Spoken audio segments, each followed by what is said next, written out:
À la question Violette Volanges a-t-elle assassiné Éléonore Borgia? Le jury a répondu oui à l'unanimité. À la question Violette Volanges est-elle coupable d'homicide volontaire? Le jury a répondu oui à la majorité. Le jury condamne Violette Volanges à la peine capitale. À mort! Sorcière! Au bûcher! Taisez-vous! Coupez-lui la tête! Brûle! À l'assassin! Sorcière!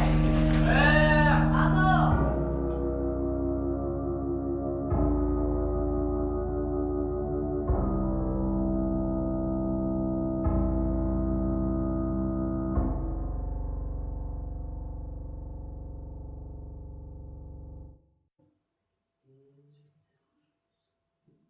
Dionysos. Non, trop long. Et pourquoi pas Théodore. Oui, Archimède, c'est bien. C'est vrai.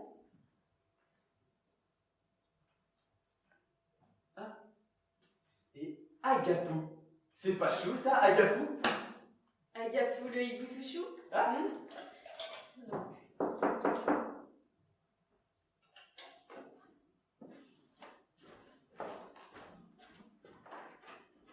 Bonjour et bienvenue chez Argos et Associés. Je me présente, Michel Argos, et voici mon épouse, Laura Argos. Installez-vous, monsieur... Inspecteur Gonzague Lacrampe, j'ai entendu parler de votre agence par le bouche-à-oreille et j'ai pensé que vous pourriez me venir en aide. Bon, vous savez, en ce moment on est assez débordé, voire complètement, mais bon, de quoi s'agit-il, mon tout bon? Voyez-vous, je sors d'une affaire pour le moins encombrante. Une voyante, Violette Volanges, a été condamnée à la peine capitale pour homicide volontaire. Le procès s'est déroulé hier. Oui, j'ai lu ça dans le journal ce matin. Voilà. C'est écrit ici. Cette Violette Volanges prétendrait être innocente et pouvoir découvrir le véritable meurtrier grâce à ses dons de voyance. C'est exactement ça. Elle jure qu'elle est innocente, que la police s'est trompée et que le criminel court toujours. Je vois. Des dons de voyance, vous dites? Oui, elle affirme pouvoir faire apparaître des visions sur le passé et l'avenir, communiquer avec les défunts, ce genre de choses. Ces démonstrations sont assez spectaculaires, alors le grand public se laisse duper, mais pour moi, il ne s'agit que d'un stratagème pour échapper à son verdict. Un stratagème, ma foi, très féminin. Oui. Cependant, les gens sont avides de phénomènes surnaturels et s'obstinent à le croire. Je vois. Mais qu'attendez-vous de nous, mon tout bon? C'est simple, que vous prouviez que cette Violette Volanges n'est qu'une usurpatrice. Si une agence de détectives privés en arrive aux mêmes conclusions que la police, cela calmera les foules et tout rentrera dans l'ordre. Je ne sais pas. Vous savez, l'expérience m'a appris à mes dépens que la voyance n'annonçait que de mauvaises nouvelles. Et j'ai bien peur que cette affaire nous fasse perdre la tête à tout le monde. Enfin, sans mauvais jeu de mots, bien sûr. Ce que mon époux veut dire, c'est qu'il nous est difficile de vous venir en aide sans avoir rencontré cette jeune femme qui se fait passer, à tort ou à raison, pour une innocente voyante. Peut-être pourriez-vous nous l'amener ici. C'est envisageable, je reviendrai dès demain avec elle. Parfait. Dites-moi, mon tout bon, Oui, vous n'auriez pas un prénom par hasard? Gonzague. Gonzague? Non. Agapou, c'est bien.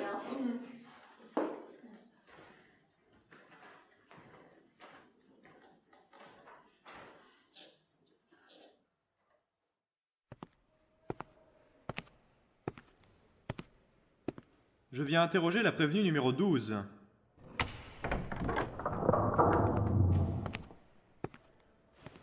Du nouveau, inspecteur? Et du bon 12. Je vais enfin sortir d'ici alors?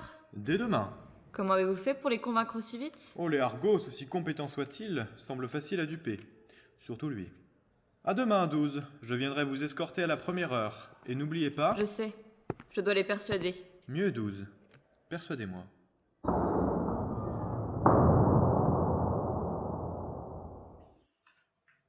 Donc, Agapou? Oui, c'était tout convenu. Vous savez, Laura, je ne sais pas si vous avez bien fait d'accepter cette affaire. Une affaire? Quelle affaire? Vous savez bien, c'est de l'inspecteur aux crampes et de la voyante volage. Ah oui, ce pauvre garçon m'a fait de la peine. On voyait bien que la persévérance n'était pas son fort. Il n'aurait jamais réussi à coincer cette petite usurpatrice tout seul. Oui, mais elle n'est peut-être pas si usurpatrice que cela, qu'en pensez-vous? Vous savez bien ce que je pense des petites séances de guéridon et de tout ce qui s'ensuit. Cette fille ment, et j'aimerais bien comprendre pourquoi.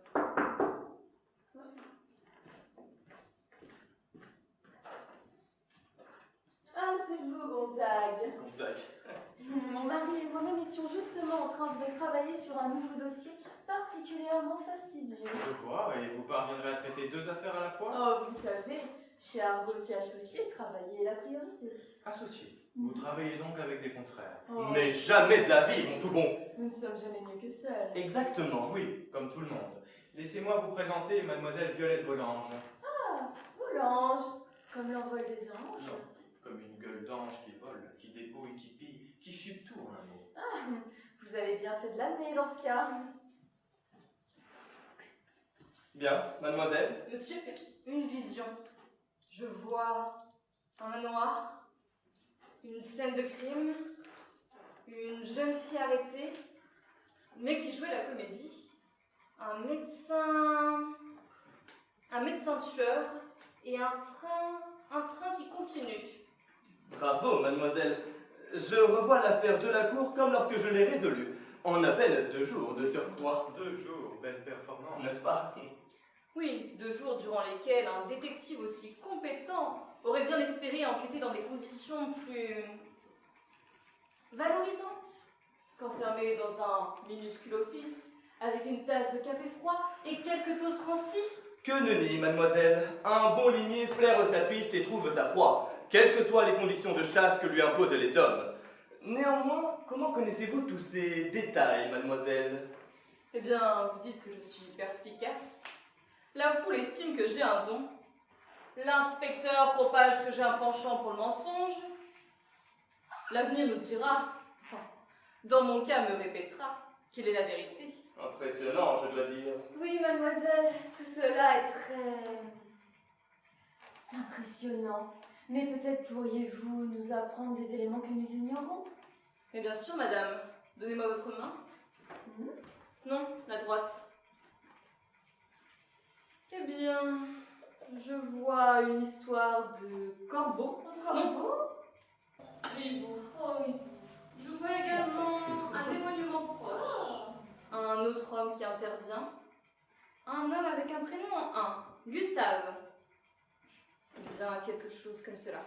Impressionnant, en effet. Mon épouse a parfaitement raison, mon tout bon. Cette petite raconte vraiment n'importe quoi. Enfin, écoutez, une querelle à cause d'un hibou se prénommant Gustave. Voilà, je la sens. Ça n'a aucun sens, et pourtant, la foule a choisi de croire cette menteuse plutôt que la justice, et vous seul pourrez raisonner les troupes. Je ne suis pas une menteuse. Menteuse! Seulement, je ne peux pas lire l'avenir comme dans un livre. Je ne peux que tâter la vérité et ainsi l'interpréter. C'est un don qui exige une grande réflexion. La vie est bien trop mystérieuse pour se contenter de certitudes humaines. Enfin, cela, bien sûr, un pauvre petit fonctionnaire de police ne peut pas le comprendre. Enfin, une parole sensée dans ce bureau. Néanmoins, peu importe la vérité, que ce soit celle de la justice ou bien celle de l'oracle, personne, ni même les Argos, ne peuvent changer l'opinion des foules. Je crains, mes chers amis, que nous ne puissions malheureusement rien faire pour vous. Bien, je vois qu'il est inutile d'insister davantage. Je vais prévenir le commissariat que je ramènerai la détenue dès demain. Puis-je m'isoler pour téléphoner? Oui, tout à fait. Nous avons un téléphone juste à côté. Suivez-moi. Peut-être souhaitez-vous boire quelque chose en attendant? Un citron vert pressé, je vous prie. Je suis confuse, nous n'avons que du whisky. Ou bien du thé vert au jasmin? Non, du whisky, ce sera parfait. Tenez.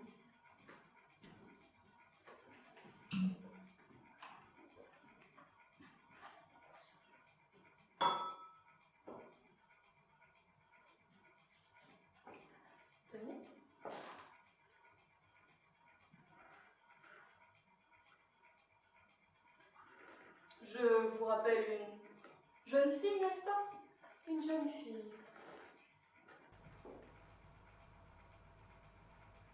Monsieur Argos, viendrez me voir quand je serai devenue la plus grande comédienne de Paris? Vous devriez appeler votre hibou Juliette. Et donc là, mon tout bon, vous prenez un cachet chaque soir et vous allez voir, vous allez dormir comme un petit bébé. Très bien, de la passiflore pharmaceutique donc. Exactement. Merci du conseil. Avec plaisir, inspecteur. Allez, 12, on repart. Inspecteur, revenez ici demain à 9 h. Vous me ferez un récit détaillé du meurtre et de l'enquête suivie, s'il vous plaît. Demain? Seul demain? De préférence. Et soyez ponctuel. Chez Argos et Associés, rien ne vaut la ponctualité. Eh bien, c'est parfait, j'y serai. Suivez-moi,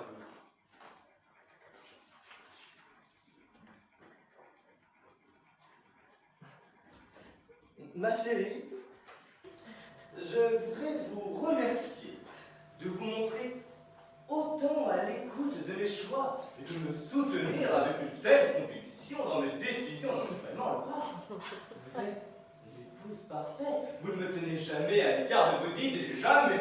Cessez de me charrier. Jamais vous ne m'auriez épousée si j'avais été l'épouse timide et docile que tant d'hommes recherchent. Je vous l'accorde. Je vous ai épousé pour votre caractère et votre fantaisie. Avec vous, je savais que je ne m'ennuierais pas. Mais vous pourriez parfois faire une exception tout de même. Une fois n'est pas coutume. Bien. Si j'ai accepté cette affaire sans vous en parler, c'est parce que cette fille m'a fait peur. Elle vous a fait peur? Oui. Elle vous a menacé? Du haut de son mètre 50? Non. Alors elle vous a insulté. J'aimerais bien voir ça. Je ne comprends pas, Laura, expliquez-moi. C'est difficile à croire, mais voilà. Elle a pris l'apparence de ma cousine Juliette. Ah oui, elle a pris... Attendez. Elle a pris l'apparence de Juliette? Oui, je sais, c'est difficile à croire. Oui, quand même. Comment a-t-elle pu savoir que j'avais une cousine prénommée Juliette et connaître une phrase qu'elle m'aurait dite en privé? Ça n'a pas de sens. Ah oui, c'est peu probable, en effet. Donc, si j'ai bien compris, nous avons affaire à une véritable voyante possédée ou à une usurpatrice qui joue dans l'imitation. C'est bien ça? Et dans tous les cas, une voleuse selon l'inspecteur. Vous avez bien fait d'accepter cette affaire, Laura. Nous avons ici une bien curieuse affaire que seuls les Argos pourront résoudre. Je sens que nous allons bien nous amuser.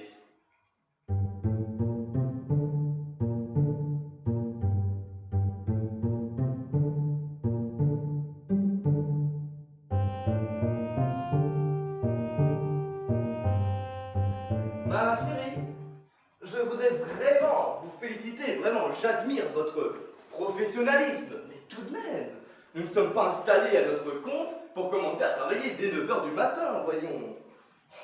Et puis souvenez-vous de ce que disait mon bon ami policier. Un bon flic est un flic qui mange et surtout qui dort. Je sais, on n'a pas idée de donner des rendez-vous aux aurores. Mais que voulez-vous? Ma détermination me perdra. Je suis comment? Somptueuse, comme toujours. C'est pas vrai déjà, mais qui vient pile à l'heure chez les gens? Mais vous savez bien, chez Argos et Associés, rien ne vaut la ponctualité. Inspecteur Lacrampe et Violette Volange. Cachez-moi du chou. Nous vous entendons. Inutile de les cacher.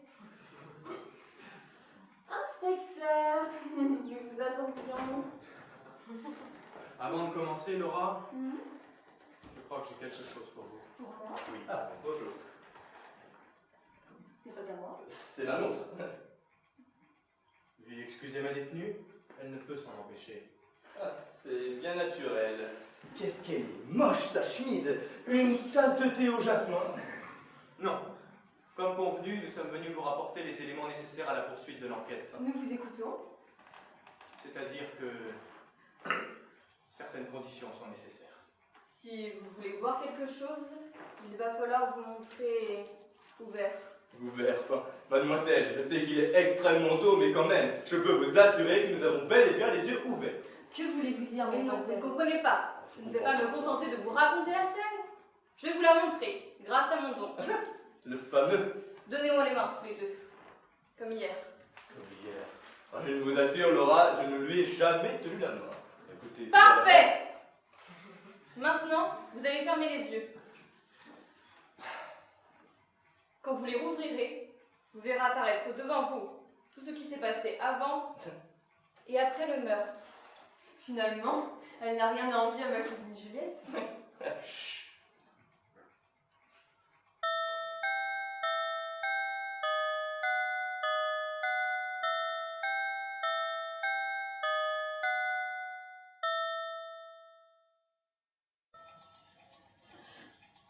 Et tu as vu ce magnifique salon?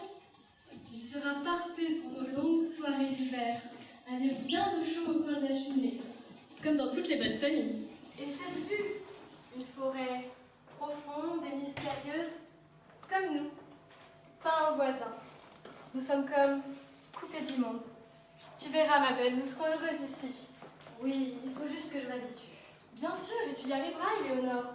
Fini les voyages interminables avec la troupe ambulante. Terminez les spectacles improvisés de ville en ville.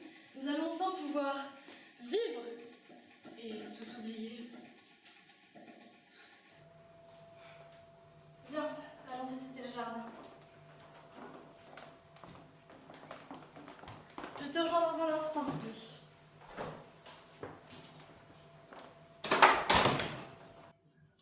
Oui, mon amour, moi aussi j'ai hâte qu'on vive ensemble. Une fois qu'on sera définitivement débarrassé d'elle, on pourra enfin vivre heureux. Sois patient. Jamais je n'oublierai ce que tu vas faire pour nous.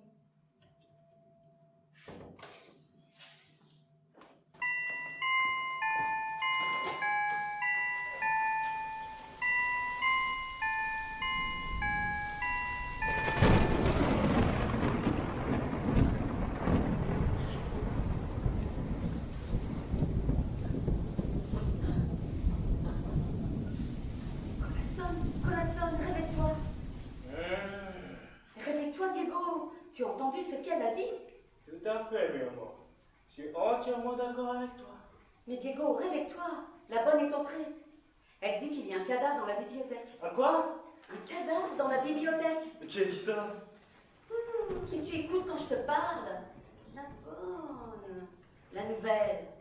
Elle est entrée en trombe et elle a dit « Madame, il y a un cadavre dans la bibliothèque. » Délire, ma vieille. Tu as forcément rêvé. Mais non, je croyais avoir rêvé, mais je t'assure qu'elle est bien entrée et qu'elle a dit ça. Elle est entrée pour dire qu'il y avait un cadavre dans la bibliothèque. Oui. Je vois pas ce qui ficherait là-bas, voyons. Ah, bah moi non plus. Dans la bibliothèque, tu penses? Mais alors, pourquoi la bonne serait entrée et aurait dit ça? Elle n'a pas pu dire ça. Si, je t'assure que si. Alors c'est elle qui a rêvé. Ça m'étonnerait. La pauvre petite n'a aucune imagination. Et toi, tu en as trop. Mais amor, Ah. tu as forcément rêvé. C'est à cause de ce roman policier que tu es en train de lire, tu sais. La vérité sur l'affaire du parchemin coloré. Avec cette blonde oxygénée retrouvée près de la piscine municipale. Bon, je vois pas le rapport entre une piscine et une bibliothèque. C'est logique. Ton subconscient a fait le lien entre piscine municipale et bibliothèque municipale. Et a tout transposé à notre propre bibliothèque. La psychologie, ça me connaît quand même. Oh, mais non. Je rêvais de toute autre chose. D'une vente de charité avec la femme du pasteur qui se promenait en maillot de bain. Tu vois le genre. Ouais, je vois le genre. N'empêche que les cadavres, il y en a plein dans les livres, mais moi je n'en ai jamais vu un seul. Bah, tu vas en rencontrer un maintenant. Tu veux que je descende voir la bonne et que je lui demande si par hasard il n'y a pas un cadavre dans la bibliothèque? Mais tu n'auras pas à demander quoi que ce soit. S'il y en a vraiment un, on te le dira bien assez vite. Non. Tu n'as qu'à descendre et attendre. Et puis le majordome a peut-être déjà demandé au chauffeur d'aller avertir la police. Non. Tu n'auras qu'à aller constater par toi-même. S'il te plaît, Corazon, s'il te plaît, j'ai tellement peur. Très bien, j'y vais. Attends-moi, Corazon, s'il te plaît, j'ai tellement peur, attends-moi. Corazon. Mais que se passe-t-il? Regarde!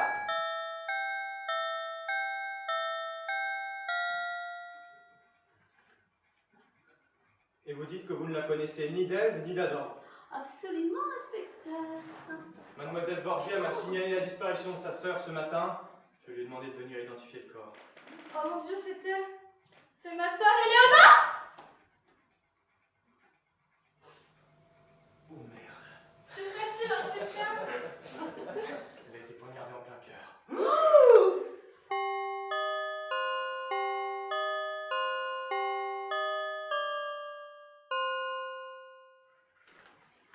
Il s'agit donc d'une vulgaire voleuse. Elle serait venue cambrioler votre maison, et Violette aurait alors ligoté votre sœur, puis l'aurait abattue. Éléonore s'est simplement trouvée au mauvais endroit au mauvais moment. Monsieur et Madame de la Vega, le corps a alors été dissimulé dans votre bibliothèque, puisque vous étiez les voisins les plus proches. Affaire classée.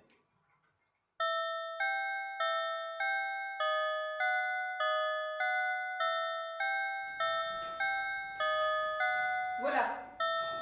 Je vous ai montré tout ce que je pouvais. Mais c'était époustouflant. Bien. Donc, si j'ai bien compris, nous avons affaire à Cassandre Borgia, la sœur de la victime Éléonore Borgia, ainsi que le couple des De la Vega, Carmen et Diego De la Vega, qui vivaient à quelques kilomètres de chez les deux femmes. C'est bien ça. C'est tout à fait cela. Et vous, mademoiselle, n'avez-vous pas pu voir dans vos visions le visage du véritable meurtrier? Malheureusement, mon don se limite aux énergies qui acceptent de circuler. Ce qui n'est pas le cas de celle des criminels. Malheureusement. Bien. Mon tout bon, veuillez me convoquer ces 3 témoins ou suspects au bureau des Argos. Nous avons un véritable puzzle à reconstituer. Veuillez noter ceci, s'il vous plaît. Je note. Tout d'abord, Qui qui sont les sœurs Borgia sont les sœurs Borgia? et d'où viennent-elles Et d'où viennent-elles? et pourquoi sont-elles venues se terrer ici au milieu de nulle part? Ensuite, qui est, J'ajoute une virgule après ensuite. une virgule, qui est ou était l'amant de Cassandre Borgia et que manigançaient-ils ensemble? Que manigançaient-ils ensemble? Par ailleurs, qui sont les De la Vega et par quel miracle le corps fut-il retrouvé dans leur bibliothèque? Oui, et pourquoi pas dans leur salle de bain? Ou dans leur salle à manger? Voilà. Oui. Et enfin, pourquoi la victime était-elle bâillonnée? Bâillonné? Ligoté. Oui. Et Et poignardée. poignardé en plein cœur. Exactement. Je note en plein cœur. Allez-y. Bien. Mon tout bon, vous avez 1 heure. Allez. Je plaisante, mon tout bon, je plaisante. Nous sommes pressés. Prenons notre temps. Allez, plus vite. Allez, plus vite, doucement. Allez, plus vite. L'impétence. Je l'avais dit. Décidément, où que nous soyons et avec qui, la voyance se rappelle à notre bon souvenir. Il est vrai qu'il est difficile de nier les dons de notre suspecte. C'est d'une véracité sans nom. Faut bien l'avouer, Laura. Ça fout les jetons. Ne soyez pas vulgaire, Michel. Mais quand même. Oui, il faut bien admettre que cette fille a du talent, mais bon, rien ne prouve qu'il ne s'agit pas de poudre aux yeux. Mais enfin, ma chérie, sauf votre respect, à moins d'avoir introduit du poison hallucinatoire dans notre whisky. Non, je ne dis pas qu'elle nous ment à propos de ses dons de voyance. En l'occurrence, oui, ils sont bien réels. Mais cela ne prouve en rien l'innocence de cette Violette Volange. Après tout, c'est peut-être elle qui a tué cette pauvre fille et qui a déplacé le corps chez ses De la Vega. Voilà. C'est peut-être même pour ça qu'elle ne peut, absolument pas nous montrer le meurtre. D'ailleurs, si elle a pu nous faire apparaître toutes ces autres scènes, c'est bien qu'elle les observait en cachette. Nous sommes d'accord. Une voyante voyeuse, vous pensez? Cela va très bien ensemble. Ma foi. Un petit Scrabble en latin afin de stimuler nos chefs de grille? Oh non. Pas moyen d'être tranquille 5 minutes dans ce Tu bureau. dois être Gonzague. Inspecteur, vous voilà déjà de retour. Il faut croire que l'efficacité est contagieuse, madame. Ah, 12 n'est pas avec vous? Non, j'ai pensé qu'il était préférable de ne pas la mêler aux interrogatoires. et vous avez bien fait. Mademoiselle Borgia, je présume.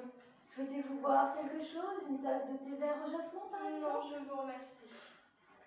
Whisky? Non, vraiment. Très bien. Mademoiselle, installez-vous, je vous en prie. Excusez-moi, l'inspecteur m'a expliqué que vous repreniez l'enquête concernant le décès de ma sœur, mais je ne comprends pas. La police l'a déjà fait, la coupable a été arrêtée, jugée, condamnée. Pourquoi revenir sur cette affaire? Pourquoi ne pas me laisser faire mon deuil désormais? Je comprends votre peine, mon petit. Votre sœur a été froidement assassinée et son corps a été déplacé chez de parfaits inconnus en pleine nuit. La police, aussi compétente soit-elle, vous sert un coupable sur un plateau. Vous acceptez le plat, le digérez et vous voulez passer à autre chose, si vous me permettez l'expression, bien sûr. Oui, en effet. Le décès de ma sœur fut horrible pour moi. Et je pensais qu'une fois le procès terminé, je pourrais me concentrer sur tous nos souvenirs afin de mieux accepter la situation. Ah, les étapes du deuil. Vitales, l'on pourrait dire. Pourtant, elles ne sont possibles que lorsque le défunt repose en paix.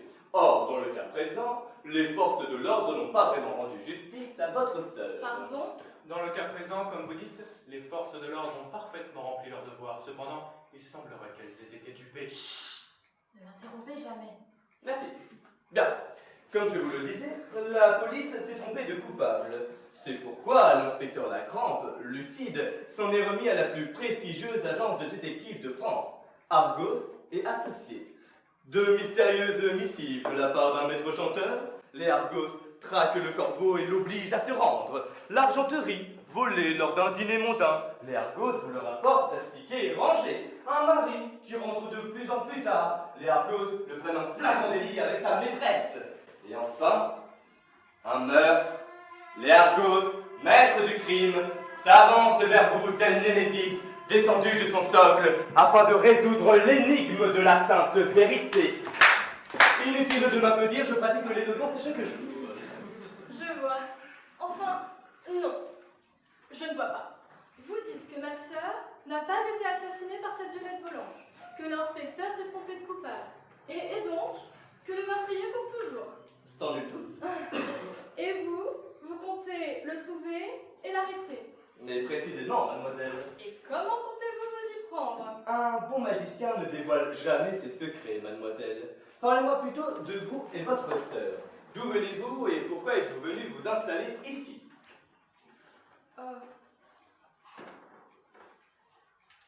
Ma sœur Éléonore et moi avons grandi dans la région.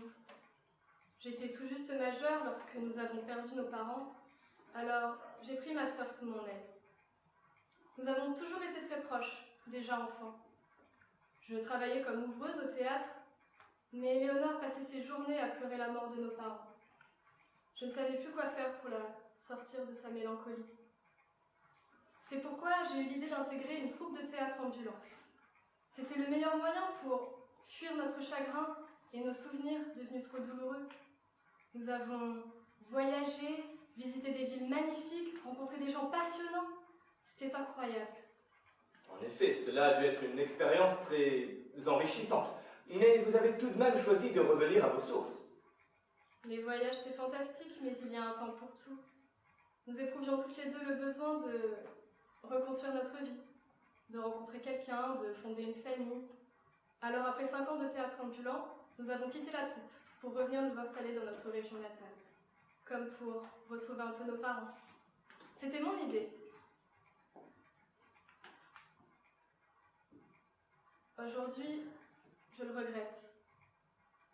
Si nous avions continué le théâtre ou si nous étions partis vivre ailleurs, j'aurais toujours ma sœur auprès de moi. Je serais moins seule. Je comprends votre peine. Vous êtes vraiment très courageuse, mademoiselle. Mais n'ayez crainte. Celui ou celle qui a volé la vie de votre sœur sera puni. Parole de Michel Argos. Je vous remercie. Dernière chose. Le corps de votre sœur a été retrouvé chez les De la Vega. N'avez-vous pas la moindre idée de pourquoi le meurtrier a choisi ce couple? Non, aucune. Je ne connaissais ni l'un ni l'autre. Ma sœur non plus ne les avait jamais rencontrés. Je suppose que le meurtrier s'est simplement déplacé jusqu'à la maison la plus proche, c'est-à-dire la leur.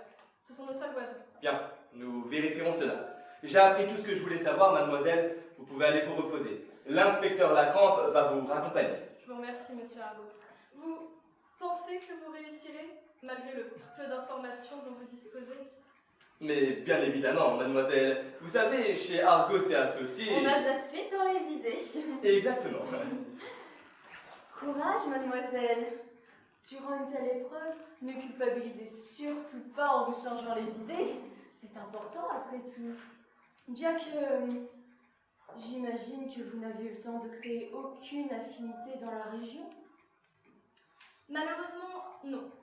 Nous venions d'emménager, nous ne connaissions personne. Oh oui, c'est terrible. Venez par ici.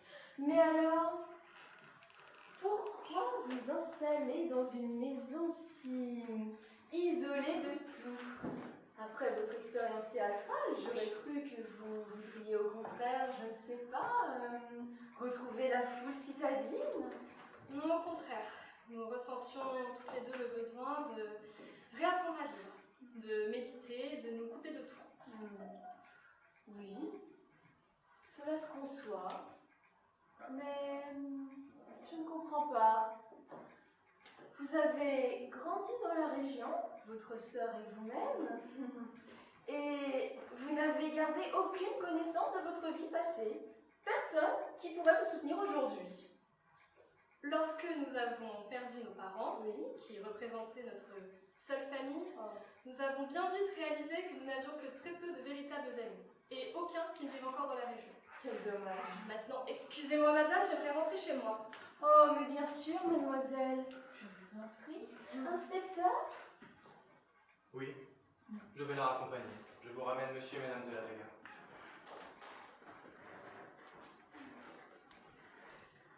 Bien. Laura, que pensez-vous de notre premier témoin ou suspecte? Eh bien, c'est difficile à dire. Elle m'a semblé dévastée par la mort de sa sœur, nous l'avons bien entendu. Et oui, plutôt émue de se retrouver ici, il faut dire. Mais en même temps, eh bien, il s'agit d'une comédienne professionnelle. Alors comment savoir? Il ne faut jamais avoir confiance en un comédien. Tous des menteurs. Tous. Et puis vous ne trouvez pas cela étrange qu'une jeune fille plutôt avenante n'ait fait aucune connaissance en arrivant ici? Oui, c'est peu probable, en effet. En tout cas, nous ne pouvons pas compter sur son témoignage afin d'établir une nouvelle liste de suspects. Non. Peut-être que celui des De la Vega nous indiquera-t-il une nouvelle piste. Espérons-le. Nous devrions peut-être annuler notre dîner avec les voisins. Ah, je ne vous l'ai pas dit. Non? Je les ai rencontrés tout à l'heure et ils ont annulé d'eux-mêmes. Ah oui. Oui. Et pourquoi? Leur bonne serait tombée malade. Les idiots. Ah oui. Ils sont là. Oh, vous êtes Madame Argos, la femme détective. Non, mon mari et moi vous admirons beaucoup, n'est-ce pas, Colasson? Oh, que c'est beau. Regarde, Colasson, nous sommes dans une agence de détectives. Oh, c'est génial. C'est quoi ça? Monsieur et madame de la Vega. Je vais éviter de leur proposer du whisky. Bien. Messieurs, dames, si vous voulez bien vous installer, je vous prie. Oh, Colasson, mon Dieu, regarde, c'est Michel Argos. Oh, bonjour, monsieur Argos, je suis Madame de la Vega. Bonjour. Carmen, pour les hommes comme vous. Merci, très bien. Installez-vous, je vous en prie. Et moi, appelez-moi Diego de la Vega, sans oublier de rouler. Diego de la Vega, sans oublier de rouler des airs. C'est cela, oui. Très bien, parfait. Allez, installez-vous. Lâchez moi main. Merci. Bien. Bien, maintenant. Nous vous avons fait venir ici pour vous poser quelques questions. Oui. Comme vous le savez, Eleonore Borgia est morte. Oh, mon Dieu, qui ça? Eleonore Borgia, la jeune femme retrouvée morte dans votre bibliothèque. Ah, c'est vrai. Oui. Bien. Violette Volange, la voyante donc, a été condamnée coupable pour ce meurtre, mais elle nie totalement sa culpabilité. C'est pourquoi mon épouse et moi-même explorons donc de nouvelles pistes concernant cette enquête. Que pouvez-vous donc nous apprendre au sujet de la victime? Vous ne la connaissiez vraiment pas? Absolument pas. Ni elle, ni sa pauvre sœur. Mais alors, comment expliquez-vous le fait que son corps se soit retrouvé dans votre bibliothèque? Oh, monsieur Argos, mon mari et moi dormions encore d'un sommeil sans rêve, quand soudain la bonne est entrée et s'est écriée « Madame, il y a un cadavre dans la bibliothèque !» Ah oui. J'ai alors réveillé mon Diego. Vous comprenez, ils ont encore le sommeil lourd à cet âge-là. J'imagine. Et quand j'ai su ce que ma femme venait d'apprendre, je me suis levé d'un bond. Et en un mot, comme en deux, je lui ai dit « Mi amor, votre bonne n'aurait jamais pu inventer une chose pareille. Alors cesse de la contredire et laisse-moi descendre vérifier ça de mes yeux. Courageux. Mon mari et moi sommes donc descendus dans la bibliothèque et c'est là que nous l'avons trouvée. Une femme ligotée, bâillonnée. Oh, À la fois étranglée et poignardée. Du bleu sur le visage et du sang partout. horrible. Je vois, vous êtes encore sous le choc. Évidemment que nous sommes choqués, monsieur Arbos. C'est bien sûr très excitant d'être mêlé à une affaire de meurtre, mais en tant que simple témoin seulement. Voilà, on apprend que son voisin qui chantait à tue-tête tous les matins finit liquidé. Ou que la bonne, très moche qu'on avait engagée pour rendre service, se fait égorger et que la nouvelle est parfaite. Bref, quand ça rend service à tout le monde. Et quand on peut parier, comme dans les murder parties en Angleterre sur l'assassin, Ah oui, comme à Liechtenstein. mais pas quand on trouve le corps chez soi et qu'on se retrouve accusé. Et qu'on tremble à l'idée que l'assassin puisse revenir nous achever. Ah oui, vous êtes sacrément traumatisé. Et ce corps de cet inconnu déplacé précisément dans votre bibliothèque, ça ne vous évoque rien? Un symbole littéraire, ne sait-on jamais? Pour ça, monsieur Arbos, ma femme est une très grande lettrée. Ah, elle dévore au moins 5 livres par jour. Ah oui, ouais. Par semaine, devrais-je dire, ça fait beaucoup par jour. Et que des classiques en plus. Écoutez-moi, Le vent de la lune, La fille du cannibale, L'enterrement de la sardine. L'idée ridicule de ne plus jamais te revoir. Très grand classique. Et le chef-d'œuvre des chefs-d'œuvre, sans doute, tout ce que nous aurions pu être, toi et moi, si nous n'avions pas été toi et moi. Oh mon Diego, nous avons été, nous sommes et nous serons toujours toi et moi. J'aime lire, c'est vrai, mais je ne vois personne dans mon club de lecture du mardi qui pourra me faire une telle farce. Vous n'avez pas d'ennemis, ni l'un ni l'autre. Oh non, quelle idée! J'ai bien quelques rivales et quelques rivaux qui tournent autour de mon Diego. Maman. Mais une femme s'y attend quand elle a un mari si terriblement attirant. Voilà, tu me sais. Non, monsieur Arbos, j'ai bien un ami. Ah, je vous écoute, mon brave. Un ennemi qui a juré ma perte. Il a déjà raté son coup, mais il frappera encore. Et cette fois-ci, il ne se ratera pas. Mon tout bon, vous me faites vraiment pitié.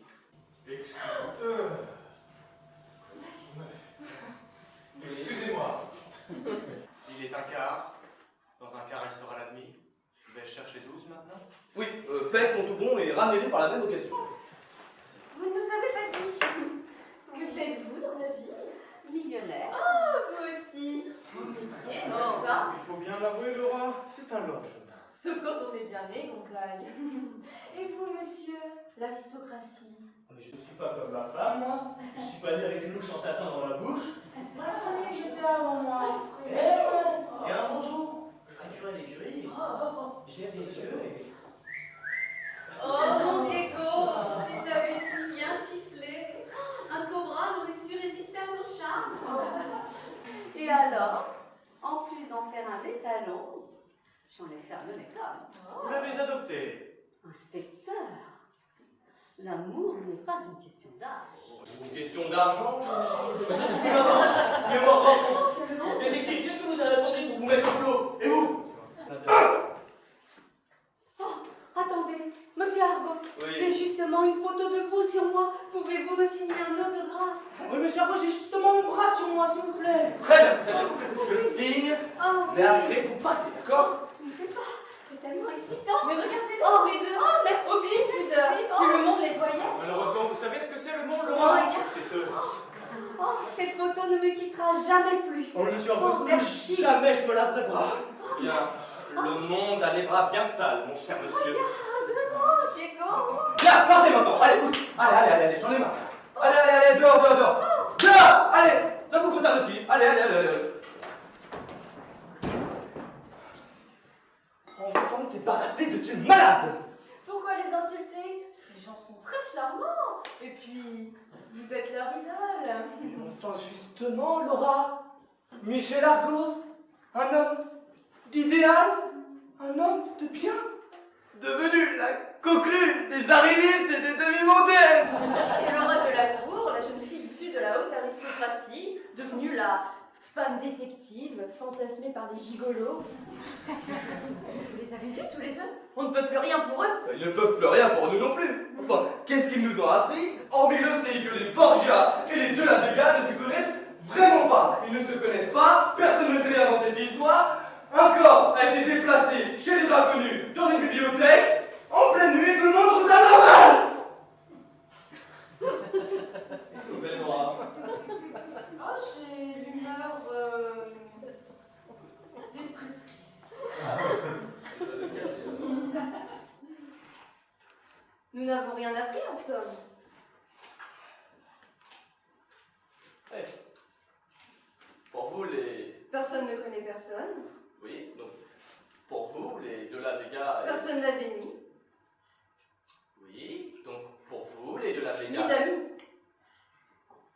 Donc, pour vous, les de la Vega et les Borgia ne se connaissent vraiment pas. Vous partez du principe de l'honnêteté et de l'authenticité. Pas nécessairement. Rien n'exclut l'idée du meurtre collectif. Les quatre auraient partagé un lot secret. Mais Eleonore Borgia aurait fini par vouloir soulager sa conscience. Les trois autres l'auraient donc abattue pour la faire taire. Oui, mais dans ce cas, pourquoi déplacer le corps chez ces deux La Vega, attirant ainsi l'attention sur l'ensemble des suspects? Ça non plus, ça n'a pas de sens. Tout n'est qu'incohérence dans cette affaire. Personne ne parlera davantage. Pourtant, il nous faut en savoir plus, Laura. Cassandre Borgia ne parlera jamais devant moi, elle se méfie de moi. Quant aux deux La Vega, jamais ils ne se concentreront si vous êtes dans la même pièce qu'eux. Vous sous-entendez qu'on devrait les interroger séparément? Oui, ce serait peut-être mieux. Vous pourriez faire venir Cassandre Borgia ici, et moi j'irai rendre visite aux deux La Vega. Qu'en pensez-vous? Bien, cela me semble être une très bonne idée, Laura. J'en profiterai pour mener ma petite enquête au village. Derrière chaque porte peut se cacher le véritable meurtrier. Oui, et moi je vais faire un tour aux archives, histoire de m'enseigner un peu sur la troupe de théâtre ambulant des deux sœurs. Bien. Ça m'interpelle. Bien, c'est parfait. Allons nous coucher, Laura.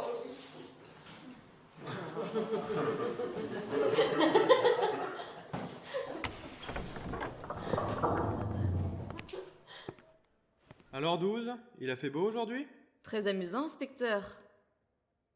Je m'ennuie à mourir ici. Eh bien, il va falloir vous trouver une occupation, parce que je ne suis pas sûr que vous pourrez sortir demain. Il va falloir patienter avant de refaire les vitrines. Ils n'ont encore rien découvert alors? Vous disiez pourtant qu'ils étaient les meilleurs dans le domaine.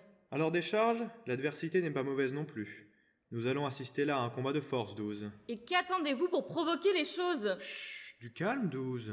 Diviser pour mieux régner, vous connaissez l'expression? Demain, à la même heure, le duo aura éclaté.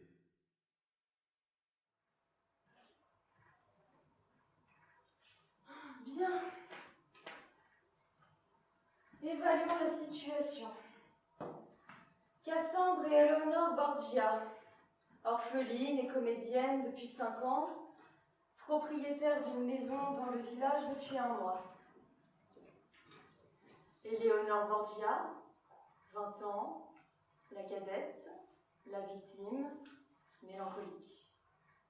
Cassandre Borgia, 25 ans, l'aînée, protectrice et plus sûre d'elle qu'elle n'y paraît. Maintenant, les deux La Vega.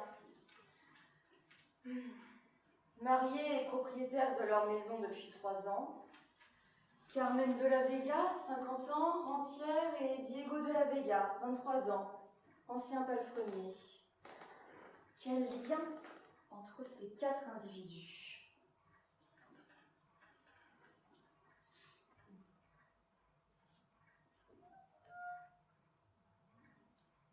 Et vous, mademoiselle Borgia, Éléonore, que pouvez-vous m'apprendre de plus? Qui a eu la cruauté de vous priver de la vie à 20 ans? 20 ans. Et ni vous, ni votre sœur, ni moi-même ne saurons jamais ce que serait devenu votre avenir. Jamais vous ne rencontrerez l'amour. Jamais vous n'aurez d'enfants. Jamais vous ne prouverez vos talents. Petit fantôme de 20 ans, votre beauté ne fanera pas. Votre candeur restera authentique. Mais jamais Vous ne pourrez apaiser cette mélancolie qui vous rongeait de l'intérieur et qui vous a empêché de savourer le peu d'années que le Seigneur a bien voulu vous accorder. Où êtes-vous désormais? Où serons-nous tous? Vous le savez, vous.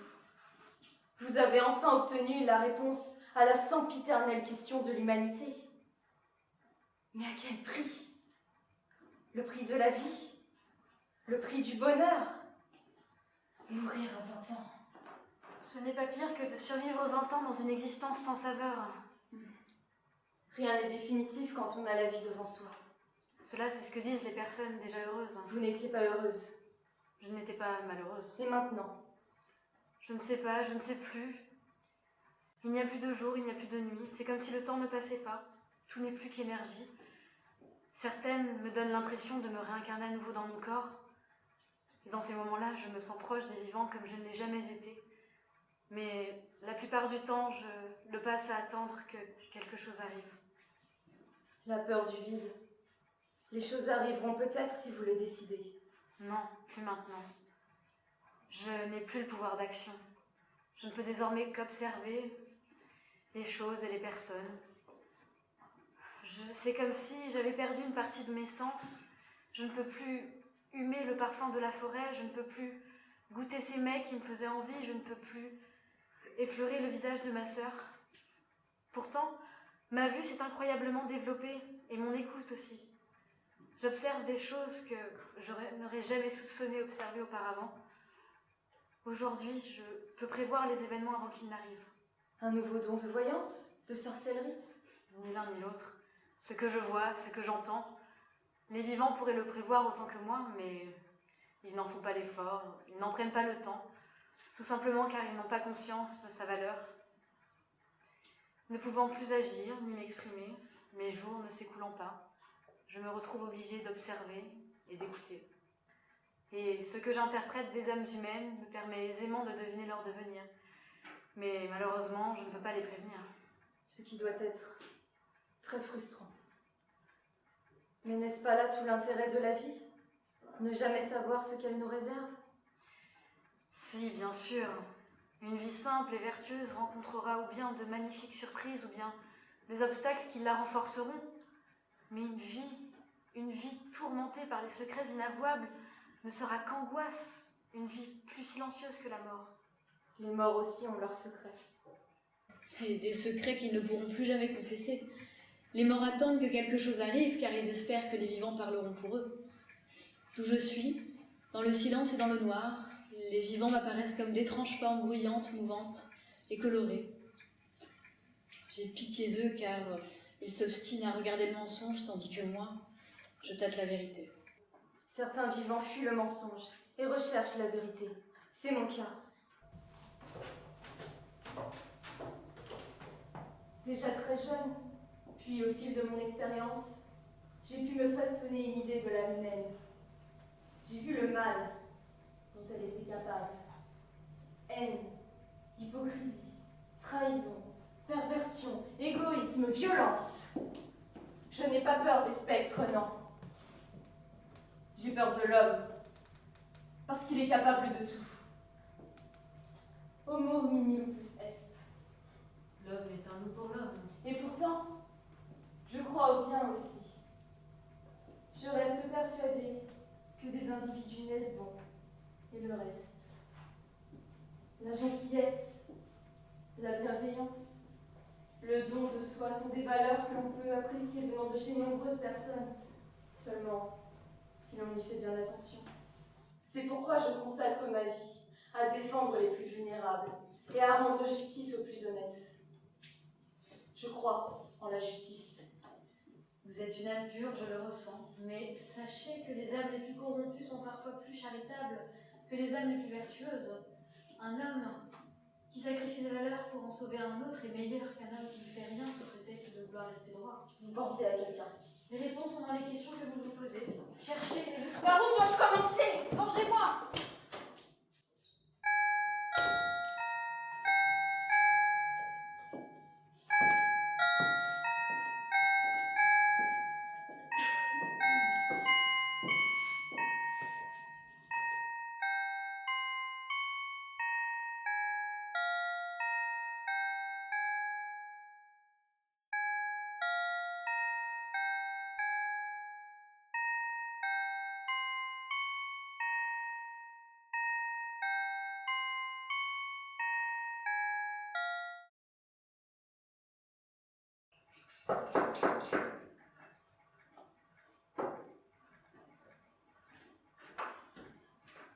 Mademoiselle Borgia, entrez, je vous en prie.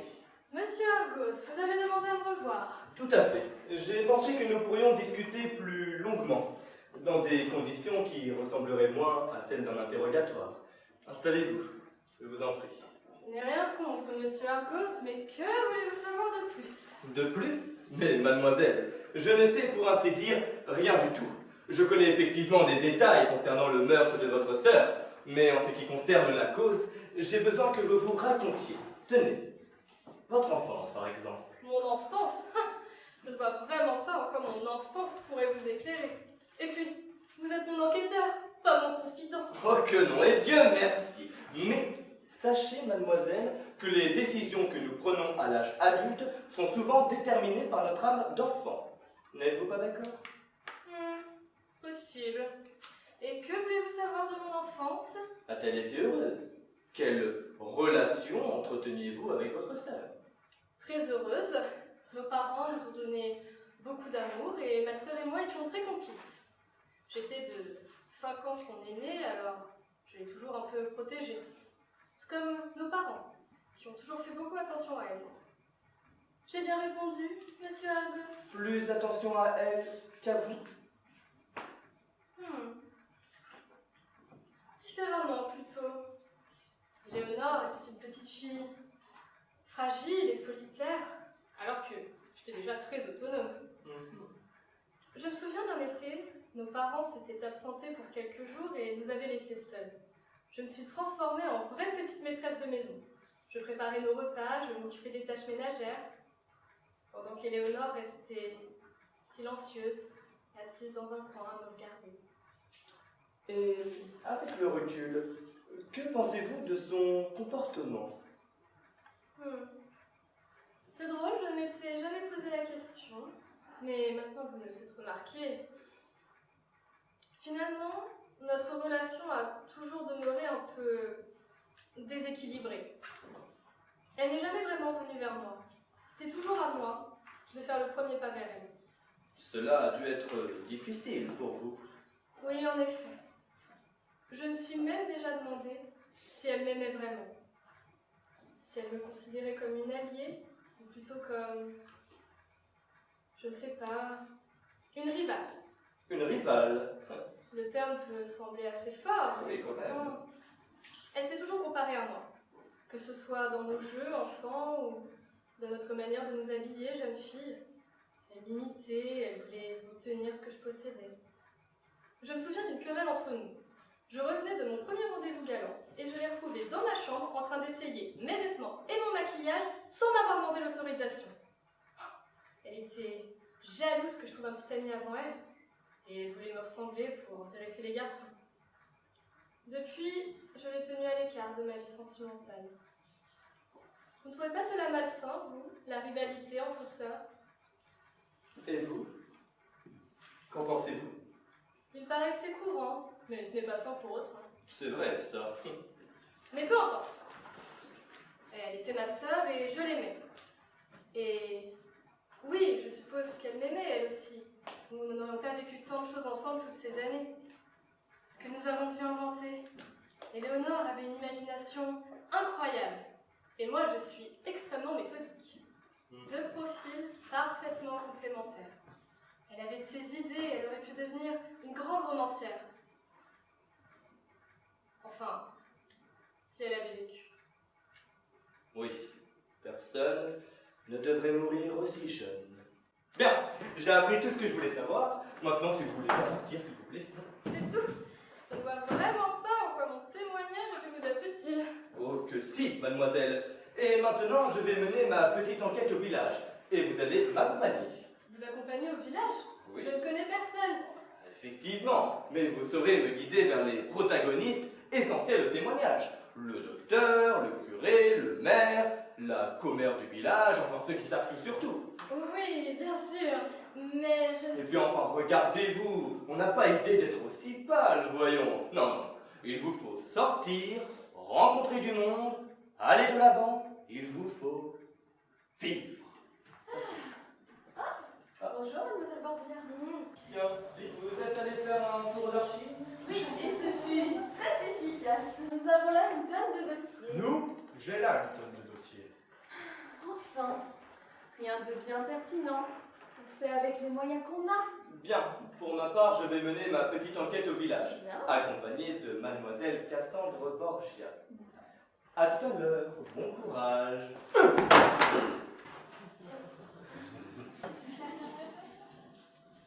Gonzague, Oui.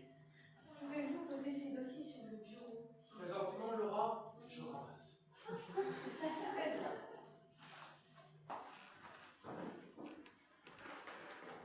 Décidément, je n'aime pas les yeux de cette femme. Allons bon.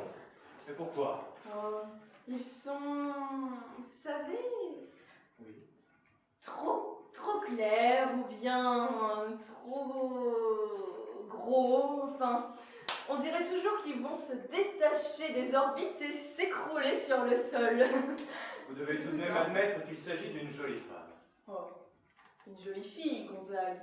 Un adorable minois, complètement dénué de charme. Et encore, quand je dis adorable, tout dépend encore de l'éclairage de la pièce. Vous avez raison.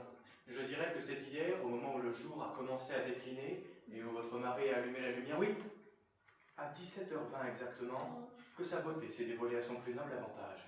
Vous vous moquez? Non, je m'amuse. Sérieusement, vous n'avez pas remarqué sa timidité surjouée, son petit air qui se dissipe aussitôt qu'on la provoque un peu? J'y ai fait attention parce que, autrefois, j'ai eu une domestique, Louise, qui prenait toujours des airs malhabiles et qui finalement cachait très bien son jeu. Étonnant, on se souvient pourtant rarement des domestiques. Oui. Laura? Non, j'aurais juré avoir entendu parler. Oh, il faut consulter, vite.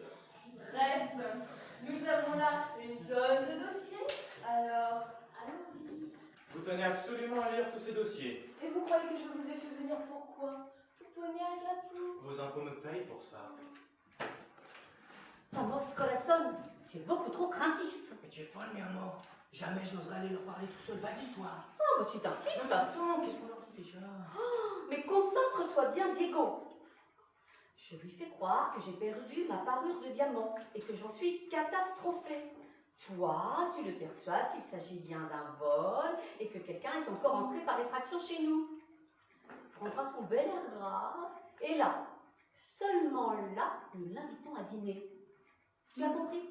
Excusez-moi, la porte est ouverte. Voyons, Laura, une porte ouverte est une porte accueillante. C'est vrai, Gonzague. Comment avez-vous su? J'écoute aux portes, justement. Mais alors vous devez déjà être au courant. On a volé une parure de diamant à ma femme. Elle ne peut pas sortir sans regarder là. Et oui, donc nous pensions que si Michel Argos peut retrouver une argenterie volée. Oh, des diamants, ça brille de loin, c'est bien plus simple. C'est vrai, mais c'est stupide. Regardez. Mon mari n'est pas là. Et nous avons tout notre temps. Oh, mais pas moi, et puis il ne reviendra pas avant 2 heures. Vous n'allez pas attendre ici tout de même. Oh, mais si! Profitons-en pour faire connaissance. Oh non. Si. Regarde, mi amor. Regarde cette merveille. Oh, on en cherchait justement un comme ça. Mais jaune moutarde, tu te souviens? Oh oui. Oh, pardon. Mais je vous en prie, installez-vous. Merci. Whisky peut-être. On the road pour moi. Glaçon. Glaçon. Et donc, on vous a volé un bijou. Oui, une parure de diamant. Mais je ne crois pas que la police puisse faire grand-chose. Je préfère m'adresser directement au détective. Mais oui. Veuillez excuser l'inspecteur. Oui. La police manque d'affaires en ce moment. Alors il les trouve là où il peut. Tenez, whisky. Merci. Et glaçon. Bien. Oui, si vous voulez. Asseyez-vous là, Madame Argos. Dites-moi tout. Comment vous êtes-vous rencontrés? J'ai cru comprendre que vous n'étiez pas le premier. C'est cela, oui. J'étais pas le premier chez une autre dame. Ah oui. Qui n'a rien à voir avec toi, mi amor. Oh oui, une de mes amies à moi. Bien plus âgée et surtout bien plus marquée, c'est certain. Elle m'avait invitée à prendre le thé chez elle. Nous habitions chacun à Biarritz à l'époque. Ah, une ville magnifique. Et alors, ce fut le coup de foudre? Oh, si vous saviez. Je le vis, je pâlis, je rougis à sa vue. Un trouble s'éleva dans mon âme éperdue. Je ne pouvais parler, mes yeux ne voyaient plus. Et mon corps, je le sentis transir et brûler. Elle sait si bien manier les mots. Oh, merci Diego. Mais Phèdre serait fâché que je lui vole ses vers. C'est certain. Et donc, vous avez pris racine dans la région? Excellent. Oui, il y a 3 ans. J'ai fait de Diego des ondes. On va tout faire. C'est romantique. L'amour rend fou. Et depuis, vous avez beaucoup voyagé? Oh! Non? Quelle horreur. Oh non, non, non, nous détestons les voyages. Oh non. Les transports interminables, les changements alimentaires, les villas inconfortables. C'est vrai. Pardonnez la question. Oh oui, Pardonnez ma alors, question. Mais ne venez-vous pas vous-même de l'étranger? Oh, inspecteur, nous parlions de contrées plus exotiques. Plus coloré. Mon Diego et moi sommes tous deux nés en Espagne, c'est en partie ce qui nous a rapprochés. Nous avons tellement d'intérêts culturels en commun. C'est passionnant, je dirais. Bien. Mais, et vous-même, Laura Argos, comment avez-vous rencontré le beau, le magnifique Michel Argos? Oui, était-il déjà si impressionnant à l'époque? Non. Avez-vous été irrésistiblement attirés l'un vers l'autre comme si vos vies en dépendaient?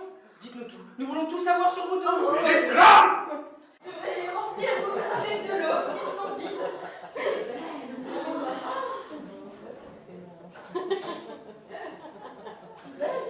Et donc, on vous a... C'est rapide. Et donc, on vous a volé un bijou. Oui, une partie de diamants. Oh! Inspecteur, je m'installe. J'ai l'impression... Oui. Vous mangez vite, David. Oui, c'est normal. Inspecteur, oui. Je crois savoir qui a commis ce crime. Ce crime, allons bon, comme vous irez, ce délit tout au plus. Un délit qui vaut quand même son pesant. J'ai vu maman. Elle m'a dit que c'était une parure de diamant. Je suis un peu dur à tout lâcher. Inspecteur, oui. Je crois savoir qui a volé ce collier d'or serti de diamants. C'est mon ennemi, celui qui a juré ma perte. Dites-moi tout. Voilà. Mon ennemi, c'est... Attendez. Nada. Attendez.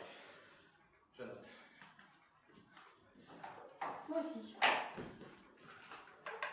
Votre ennemi, c'est? Votre ennemi? Monsieur de Vega. Ouais, votre ennemi. N'ayez pas peur. Parlez. Allez-y. Respirez. Laissez-moi un peu de temps.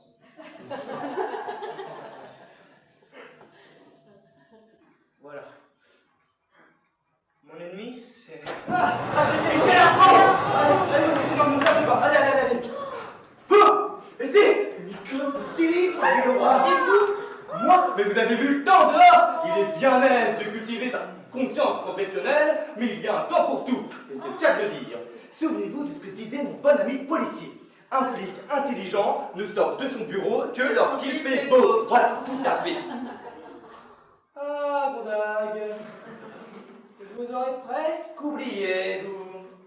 Tenez, apportez donc ceci au préfet de police de ma part. J'y cours! Et puis c'est ça. Je Allez, l'accompagne. oui, accompagnez-le. Allez, plus vite, Gonzague. Et fermez la porte.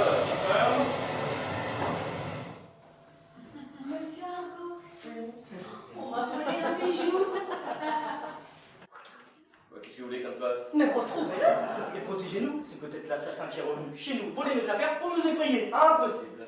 Monsieur Argos, nous avons tellement peur. Mettez-vous à notre place un peu. Ah non, surtout pas. Non, non. Eh bien, venez dîner chez nous. Nous parlerons de ce que vous voudrez, même du meurtre. Ça ira, je vous remercie.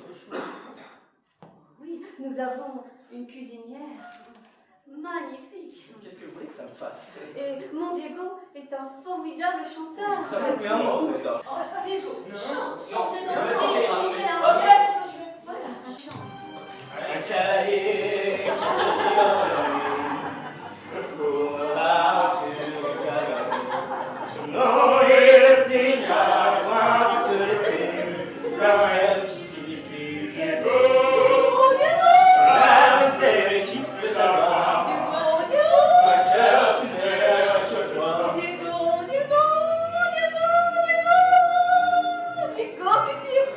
À toi, Carmenita, chanteur ton opéra. Ça va aller. Oui, monsieur Argos. Oh si, mon opéra. S'il vous plaît, Monsieur monsieur Argos. Argos.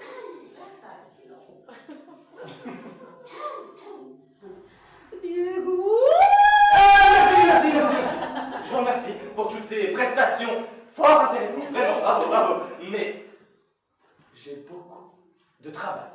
Et mes cellules grises ont grand besoin d'un calme à foison. Notre dîner.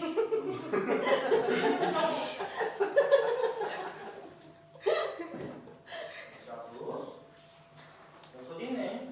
Impossible, impossible. Je ne mange jamais. Allez, oui, mais là, allez. Oh, bah écoutez, puisque c'est ainsi, votre photo, vous pouvez la reprendre. Allez, mi amor. Viens, mon amour. Ah oui. D'accord. Bien.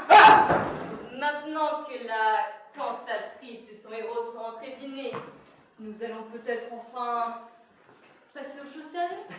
Mon don n'agit pas sur commande et les esprits ne se tiennent pas à la disposition des vivants, contrairement à ce que tout le monde semble penser. Oui, mais moi je ne suis pas tout le monde, mademoiselle. Vos dons ne vous l'ont toujours pas divulgué. Excusez-moi, j'aimerais bien savoir maintenant pourquoi vous m'imposez de me retrouver dans la même pièce que la femme qui a peut-être assassiné ma sœur. Eh bien, Je n'ai assassiné personne. Et qu'est-ce qui me le prouve? Votre tempérament doux et candide. Simplement le fait que je ne connaissais aucun d'entre vous avant. C'est même la première fois que nous nous parlons. Parce que je n'ai rien à vous dire. D'après la police, Éléonore est descendue au salon alors que vous étiez en train de nous cambrioler. Mais enfin, je ne m'intéresse qu'aux produits de luxe, moi. Qu'est-ce que j'aurais bien pu voler chez vous? Une robe achetée au puce et un autoportrait de vous à 7 ans? bien, vous vous êtes dit bonjour. Maintenant, passons à l'objectif de cet entretien, si vous voulez bien. Qui est? Eh bien, peut-être n'avez-vous rien à me dire. Mais sans doute seriez-vous plus loquace en présence de votre sœur? Comment ose-t-elle me dire ça? Elle ose vous dire cela avec sa diplomatie toute personnelle, parce qu'elle peut en effet invoquer les esprits, et donc faire apparaître votre sœur sous vos yeux. Je vous en prie, ne jouez pas avec ces choses-là. Je vous assure, mademoiselle, Dieu sait qu'il me coûte de le reconnaître, mais cette jeune femme a un véritable don. C'est une véritable voyante, elle ne ment pas. Nous l'avons compris, mon épouse et moi-même, et l'inspecteur Zag, lorsqu'elle a fait apparaître des visions du passé sous nos yeux. Une expérience inédite. En soi, je n'ai jamais été réfractaire aux phénomènes surnaturels. Eh bien, vous êtes bien la seule. Mais la spiritualité, je ne sais pas. Et puis, je n'ai jamais supposé que vous puissiez dire la vérité. Oui, je l'ai bien compris lors de mon procès. Ce n'est pas grâce à vous si j'ai encore la tête sur les épaules. Pas mal, ça. Alors, vous êtes vraiment voyante. Oui! Vous pouvez vraiment provoquer tout ce que vous prétendez. Lire l'avenir dans les lignes de la main. Provoquer des visions sur le passé et l'avenir. Invoquer les esprits. Oui, je le peux. Bien, si vous permettez, je vais me recoiffer un petit peu. Comment est-ce possible? Faut-il une explication à tout phénomène? Non, bien sûr, mais... Écoutez-moi, pour une fois. Vous tous, vous croyez que je suis une espèce d'intrigante qui s'amuse par un plaisir sadique à duper les autorités, manipuler les influençables et abuser les vulnérables? Vous vous trompez. Jamais je n'ai voulu attirer les projecteurs sur moi. Jamais je n'ai cherché à remuer les foules, et encore moins les idées reçues. Je me préoccupe trop peu du regard des autres pour cela. Je n'ai que faire de l'image qui s'émane de ma personne. Je suis comme je suis. Et je suis voyante. Peu m'importe que l'on m'attribue des dons de devineresse, des pouvoirs de sorcière, ou encore des impostures d'usurpatrice. Jamais je n'ai choisi de posséder ce don, mais j'ai choisi de l'accepter et de le développer. Pourquoi? Parce que je crois en tout, et surtout en la magie. Et si je n'accorde pas d'importance à l'opinion commune, ce n'est pas par indifférence envers autrui, mais c'est parce que j'aime mon indépendance. Je considère que je suis la seule à savoir qui je suis, et surtout qui je veux être. Je veux être celle qui permet aux vivants de garder un lien avec leurs défunts, et aux morts de veiller sur leurs proches. Je veux être celle qui accorde le passé avec l'avenir, et je veux être celle qui défend le droit en l'espoir.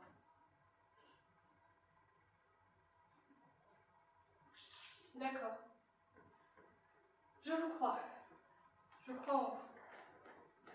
Alors vous saurez m'offrir l'énergie nécessaire pour invoquer votre sœur.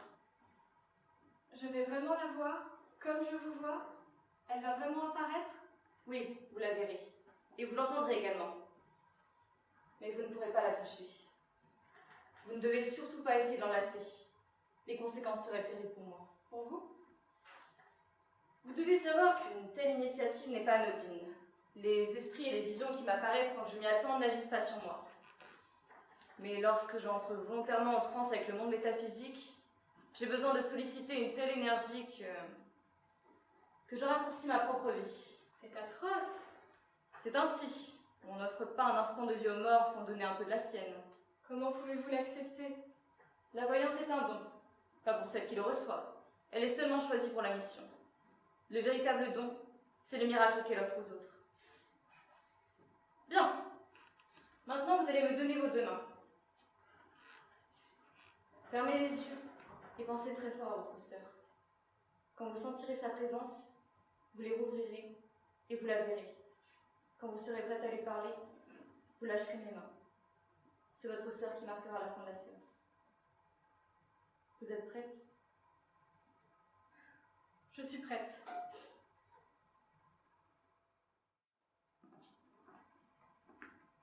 Éléonore? Cassandre? Éléonore, c'est toi? C'est bien toi? Mais oui, c'est moi. Alors tu me vois, tu m'entends aussi? Oui, je te vois, je t'entends. Oh, c'est merveilleux, c'est un miracle. Je suis tellement heureuse. Moi aussi, je suis tellement heureuse. Éléonore? Cassandre? Éléonore, tu Cassandre? m'entends? Cassandre, je suis là. Je ne l'entends plus, je ne la vois plus. Cassandre? Ne vous inquiétez pas, cela arrive parfois. C'est parce que je suis affaiblie. Vous la voyez? Cassandre, tu me vois? Ça y est, je la revois. Mais comme elle est pâle. Pâle? Comment ça, Sa pâle? peau est comme de l'eau. Je vois au travers. Je ne vois bien que son regard. Concentrez-vous, Cassandre. Concentrez-vous sur son regard. C'est difficile, je la vois de moins en moins. Réponds-moi, Surtout ne pas Cassandre! le lien. Réponds-moi! Cassandre ne peut pas te voir. Mais tu me vois, toi, puisque tu me parles. C'est mon don de voir l'invisible. L'invisible? Alors je suis devenue invisible, je n'existe plus. Si tu existes, c'est moi qui n'ai plus d'énergie. L'emprisonnement m'épuise. Je n'ai plus la force nécessaire. Tu dois m'aider. C'est à toi de te battre pour exister. Concentre-toi de toutes tes forces sur ton amour pour ta sœur et utilise-le. C'est le seul moyen pour que je garde le lien entre Cassandre et toi. Très bien, je me concentre. Tu penses à Cassandre? Je ne pense qu'à elle. Tu revois tous vos souvenirs? Je les revis tous. Raconte-moi le meilleur d'entre eux. Notre enfance, la journée à la mer avec nos parents. L'odeur de l'iode est tellement enivrante. Le bruit des vagues me berce, mais pas autant que la voix de notre mère. Le soleil réchauffe ma peau et nourrit mon cœur. Ça y est, je recommence à la voir. Nos parents installent des serviettes et le pique-nique à l'ombre. Cassandre et moi courons sur le sable chaud. Ça nous brûle les pieds, mais ça n'a aucune importance. Ces traits sont de plus en plus précis. Nous arrivons au bord de l'eau fraîche. Et qu'est-ce que ça fait du bien. Cassandre éclate de rire. Elle est toujours si joyeuse. Moi aussi, je ris. C'est une journée parfaite, c'est notre journée. Ça y est, je te vois complètement maintenant, Éléonore. Je te vois aussi, Cassandre. Comment te sens-tu, ma belle? As-tu trouvé la paix? Je me sens bien, mais je n'ai pas trouvé la paix. À cause de moi? Non, pas à cause de toi. Tu fais du mieux que tu peux, mais tant que je garderai des secrets, mon âme continuera d'errer dans le néant. C'est horrible! Qu'est-ce que je dois faire pour te sortir de ce néant? Révéler tes secrets? Mais non, tu n'as pas à le faire. Tu ne dois te préoccuper que de toi et de ce que tu aimeras. Je n'aimerai plus jamais. Je ne veux pas souffrir à nouveau comme ça lorsque la mort arrivera. Mais ne dis pas de bêtises, bien sûr que tu aimeras et encore heureux, sinon autant me rejoindre tout de suite. Et pourquoi pas? Mais non. Tu dois vivre. Moi, ma vie était déjà terminée depuis longtemps, tu le sais bien. Je ne pouvais plus vivre avec tout cela. Toi, si, tu es forte. Tu peux tout surmonter. Quand tout cela sera terminé, tu te relèveras comme à chaque fois et tu vivras des choses magnifiques, je le sais. Mais tu ne seras pas avec moi. Mais si, je serai toujours avec toi. Tout ce que tu vis, tout ce que tu éprouves me permet de continuer d'exister. Je me sens proche de toi, plus que jamais, car je ne suis plus préoccupée par mes tracas. Je ne vis plus que par toi. C'est tellement injuste. Toi aussi, tu aurais dû vivre. Tu aurais fini par être heureuse. J'aurais tout fait pour. Tu aurais tout fait pour, oui, mais en vain, et au détriment de ta propre existence. Tu sais, tu ne peux pas tout contrôler, Cassandre. Qu'est-ce que je dois faire alors? Mais vivre, tout simplement. Tu es faite pour la vie. Je t'empêche de t'épanouir depuis 5 longues années. C'est long, 5 ans dans une jeunesse. Je te libère, ne pense plus à moi. Je ne pourrai jamais cesser de penser à toi. Mais bien sûr que si, tu le pourras. Ton deuil se fera naturellement. Tu penseras à moi parfois, peut-être même chaque jour, mais avec tendresse et plus avec nostalgie. Et c'est bien. Ma belle, elle est devenue tellement sage. J'ai passé tellement de temps à m'inquiéter pour ma petite sœur fragile et à la protéger que je n'ai même pas vu qu'elle était devenue une femme. C'est toi qui as façonné l'adulte que je suis devenue, tu sais, et je ne te l'ai jamais dit, mais merci. Merci à toi d'avoir fait de ma vie un miracle. Je t'aimerai toute ma vie, Éléonore. Je t'aime pour l'éternité, Cassandre.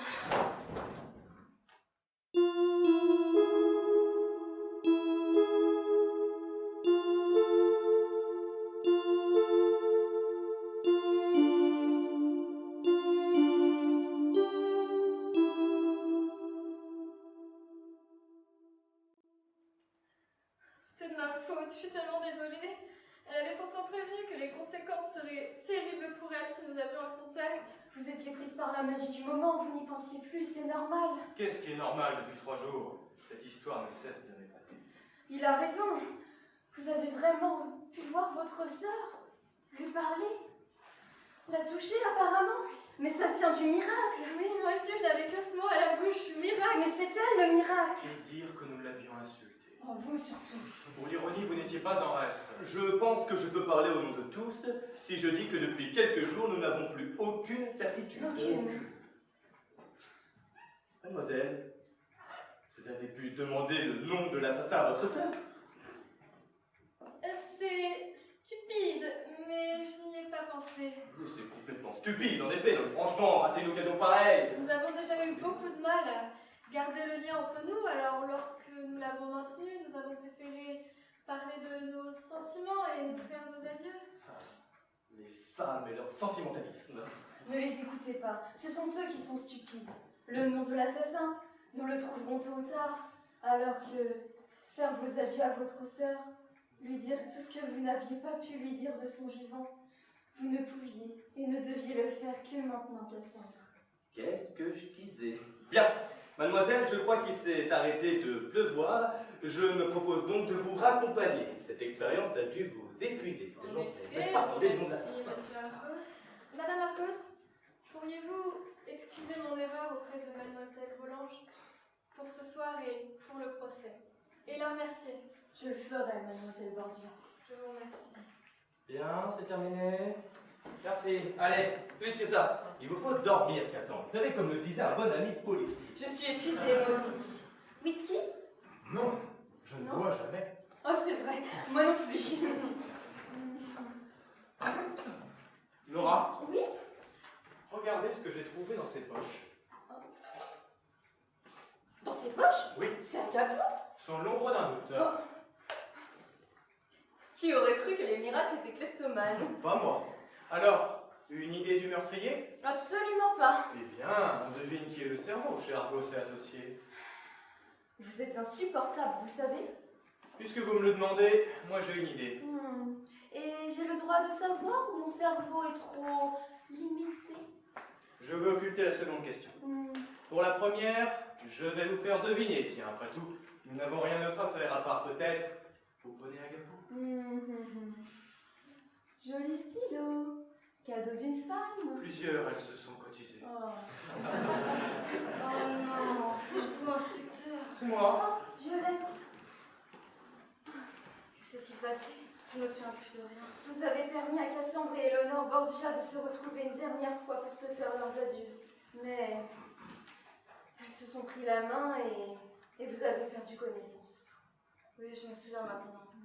J'ai éprouvé énormément de difficultés à maintenir le lien entre elles. J'étais épuisée. Elles ont tout de même pu se parler jusqu'au bout. Oh oui, et ne vous inquiétez pas, Cassandre va en garder un souvenir mémorable toute sa vie. Tant mieux. À la fin, je ne pouvais plus écouter. Je me battais de toutes mes forces pour résister. Je suffoquais. Je ne parvenais plus à respirer ni à tenir debout. Personne ne vous avait demandé de tenir debout, 12. Personne ne vous a demandé d'intervenir, inspecteur. Ah, vous êtes réveillée, mademoiselle. Bien, tant mieux. Nous n'aurions pas pu continuer sans vous. Comment va Cassandre? Ah, beaucoup mieux. Son visage affichait l'épanouissement de la jeunesse, qui a pu abandonner les regrets et les remords afin de se tourner vers le chemin de la vie avec légèreté. Bref, nous arrivons au dernier chapitre. Vous acceptez que je reste? Mais bien entendu, mademoiselle. Maintenant, vous faites partie du cercle fermé Argos et Associés. Touchant. Oh, le travail en équipe. Marcher côte à côte vers le chemin de la gloire en bravant les obstacles de l'incompétence et des traîtrises de l'ennemi, en offrant sa confiance à un acolyte loyal et bienveillant. Malheureusement, il arrive qu'on n'accorde pas sa confiance à la bonne personne. Malheureusement. Alors, vous savez qui est l'assassin? Vous allez pouvoir le prouver m'innocenté? À votre avis, mademoiselle, qui dans cette affaire aurait pu gagner un quelconque intérêt à la mort d'Éléonore? Qui profite du crime, comme on dit? À ma connaissance, personne. Personne. Et vous avez raison. La victime ne possédait aucun capital financier. Il faut donc exclure la motivation pécuniaire. Elle n'avait pas non plus de prétendant connu, donc pas de motif passionnel envisageable. Quel autre mobile nous reste-t-il? Une vengeance liée au passé? Une scène de crime à laquelle elle aurait assisté, elle serait alors devenue un témoin indésirable. Une passion tenue secrète? Le point commun à vos trois suggestions, une cause dissimulée aux autres. Ce qui sous-entendrait qu'Éléonore avait un secret. Oui, c'était plutôt clair dans mes visions. Elle parlait de tout oublier. Oui, nous l'avons tous observé, mademoiselle. Mais pourquoi gardait-elle ce secret? Par remords? Parce que quelqu'un la menaçait. Ou pour protéger quelqu'un? La protection. Nous y voilà. Dans cette affaire, depuis le début, qui protège qui? Cassandre protège Éléonore. Et elle se sent coupable de ne pas l'avoir protégée de son destin funeste. L'aîné protège la cadette, rien de plus commun. L'aîné protège la cadette, effectivement. Elle la protège généralement des dures réalités de la vie, ou bien des peines de cœur. Mais dans le cas présent, de quoi Cassandre protégeait-elle Éléonore? Du chagrin dû à la perte de leurs parents. D'un renfermement sur elle-même. Peut-être même du suicide. D'elle-même, finalement. D'elle-même. Peut-être d'un chagrin si profond qu'il l'aurait coupé du monde. Des pensées autodestructrices qui l'auraient poussé à passer à l'acte. Ou pour des raisons plus intéressées. Hormis par attachement, Cassandre avait-elle un intérêt personnel à protéger Éléonore? De quoi Cassandre protégeait-elle Éléonore? Je reformule ma question. Lorsque l'on veut protéger un individu, comment doit-on se comporter? Comment Cassandre se comportait-elle avec Éléonore? Elle lui accordait beaucoup de tendresse, d'affection. Elle lui transmettait sa joie de vivre. Elle se montrait donc très présente Et pour quelle autre raison nous montrons-nous très présents envers une personne? Pour la surveiller. La surveiller. Exercer sur elle une influence, une emprise. La contrôler. Pourquoi? Parce que le secret d'Éléonore concernait aussi Cassandre, qu'elle ne voulait pas qu'elle parle. Pourquoi cette interprétation? Pourquoi l'honnêteté de la femme et son désir de tout contrôler sera-t-il incompatible? Mais vous allez nous le dire, mon tout bon. Précisément. Allez-y. L'honnêteté de la femme... Oui, il paraît évident que Cassandre connaissait les secrets d'Éléonore, puisqu'elle lui a proposé de les révéler. Vous écoutiez? Bon, il s'agit d'une enquête, mademoiselle. Ce qui veut bien dire que les secrets ne concernaient pas Cassandre. Éléonore l'a dissuadé d'en parler. Cassandre n'a pas insisté. Vous confirmez, mademoiselle? Oui, je confirme, monsieur Argos. Pourtant, c'est parce qu'elle garde ses secrets qu'Éléonore ne peut reposer en paix. Une sœur aimante ne voudrait-elle pas libérer l'âme de sa protégée? Monsieur Argos, Oui. Cassandre n'a pas pu tuer Éléonore. Elle l'aimait trop. L'inspecteur a raison. Vous le savez bien puisque vous avez écouté la séance. Cassandre était très émue et Léonore n'éprouvait aucune rancœur. Les défunts connaissent-ils leur bourreau? Comment pourrait-il l'ignorer? Les vivants connaissent-ils leur créateur? Monsieur Argos, je vous assure que les morts savent comme ils trépassent. Oui, mais leur âme reste humaine, alors à défaut de l'ignorer, ne peuvent-elles pas s'enfermer dans une sorte de déni? C'est complètement incohérent. Non, pas vraiment, elles étaient toutes l'une pour l'autre, et Léonore pouvait simplement ne pas l'accepter. On parle là d'un meurtre commis de sang-froid, pas d'une pulsion violente. Vous imaginez Cassandre capable d'une telle préméditation? Elle est capable de froideur. Violette, dites quelque chose. Je ne pense pas non plus que Cassandre ait tué Léonore. Mais je ne peux pas jurer qu'elle ne partageait pas un secret inavouable. C'est absurde. Dites-moi, qu'est-ce que vous avez trouvé aux archives? Excusez-moi. Alors.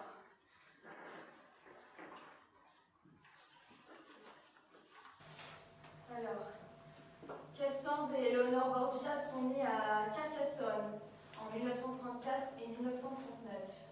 Leurs parents, Pierre et Marie Borgia, tenaient une épicerie en ville. Les deux filles ont étudié en pensionnat et ont intégré ensemble une école d'art dramatique à Barcelone en 1954. Leur formation a été interrompue au bout d'1 an par le décès brutal de leurs parents.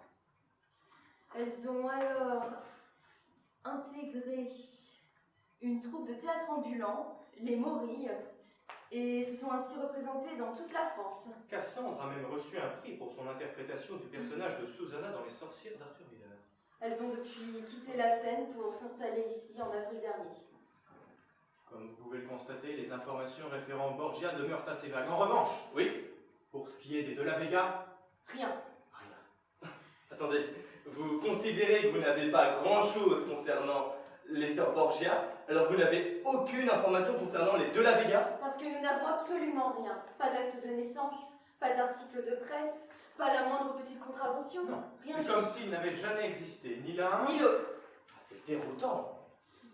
alors que les informations référant Borgia demeurent assez maigres.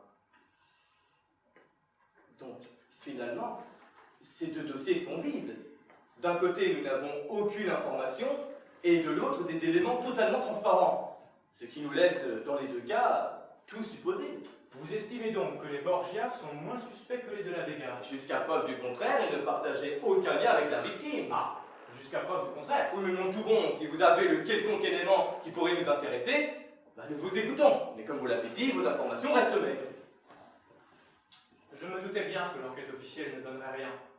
Je suis venu à vous afin que vous m'aidiez à rendre justice à une femme qui venait de tout perdre, y compris son unique famille. Et vous, par facilité, vous mettez cette femme derrière les barreaux. Je veux bien croire qu'il soit facile de faire de l'argent sur le dos des malheureux. Nous ne faisons pas partie du même monde. Inspecteur, je vous en Taisez-vous. prie, nous sommes ici pour Laura, parler. Vous faites erreur à la racine même de votre discours. Vous voulez venger la famille de la victime avant de venger la victime elle-même. La victime dont un semblable s'est permis d'ôter une vie. Vous oubliez que ce semblable s'avère souvent être la personne la plus proche de la victime. Vous êtes aveuglé par votre intime conviction et vous en faites une affaire personnelle. Vous êtes aveuglé par votre intime conviction. Vous vous laissez guider par votre indignation qui vous mène à la haine. Vous finirez par penser comme l'assassin. peut-on se faire justice soi-même? Non, on ne peut pas. Ce n'est pas moi, inspecteur de police, qui donnera la bénédiction à quiconque. La réponse de la loi! La réponse du policier en service ne m'intéresse pas. Je vous implique personnellement. Si nous avons choisi la profession de détective à défaut de celle de policier, c'est justement parce que nous voulons nous fier aussi à notre instinct, récolter les témoignages, les preuves, désigner un coupable parce qu'il l'est, et non parce que nous subissons la pression du ministère. Et vous alors? Que vous dit votre instinct? Il me dit que nous nous acharnons à poursuivre un leurre, alors que la vérité se trouve tout près de nous, et que nous ne la voyons pas. Qu'il nous faut commencer par faire tomber les masques. Mon mari parlait d'intime conviction. La mienne est que si la société a le devoir de punir, elle n'a pas le droit de se venger. Vous me comprenez? Si la cause que vous défendez est juste, mais que la justice vous donne tort, si vous devez choisir entre la raison et la conscience, que choisissez-vous? Ma conscience. C'est à l'homme raisonnable de savoir défendre la morale face à la justice. C'est aussi mon avis. Bon, que décidez-vous, Cassandre? Je maintiens qu'elle reste la principale suspecte dans cette affaire. Il nous reste à déterminer la cause avant de prendre notre décision. Et comme vous l'avez dit, Laura, il nous faut faire tomber les masques.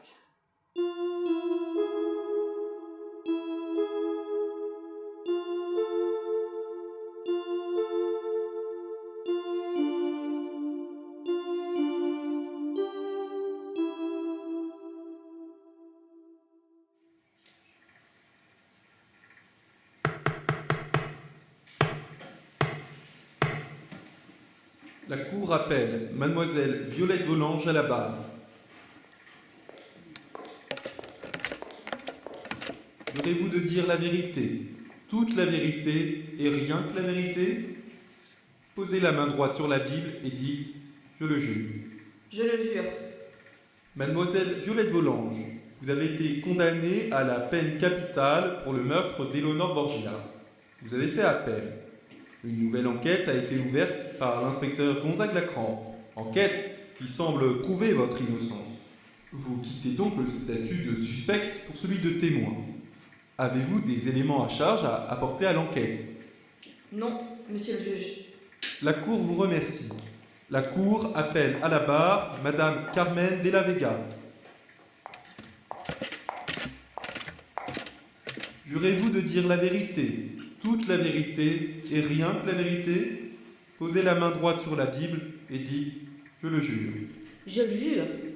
Madame Carmen de la Vega, vous avez déclaré avoir découvert le corps d'Éléonore Borgia dans votre bibliothèque aux alentours de 7 h du matin et avoir envoyé votre personnel de maison avertir la police. Est-ce exact? Oui, monsieur le juge. Vous confirmez ne pas connaître la victime? Oh oui, monsieur le juge. La Cour vous remercie. Nous allons écouter la version de votre époux. La Cour appelle à la barre Monsieur Diego de la Vega. Jurez-vous de dire la vérité, toute la vérité et rien que la vérité? Posez la main droite sur la Bible et dites « Je le jure ». Je le jure. Monsieur Diego de la Vega, pouvez-vous nous décrire l'état du corps de la victime lorsque vous l'avez découverte? Une femme ligotée, à la fois étranglée, poignardée, avec le visage bleu et du sang partout, c'était horrible.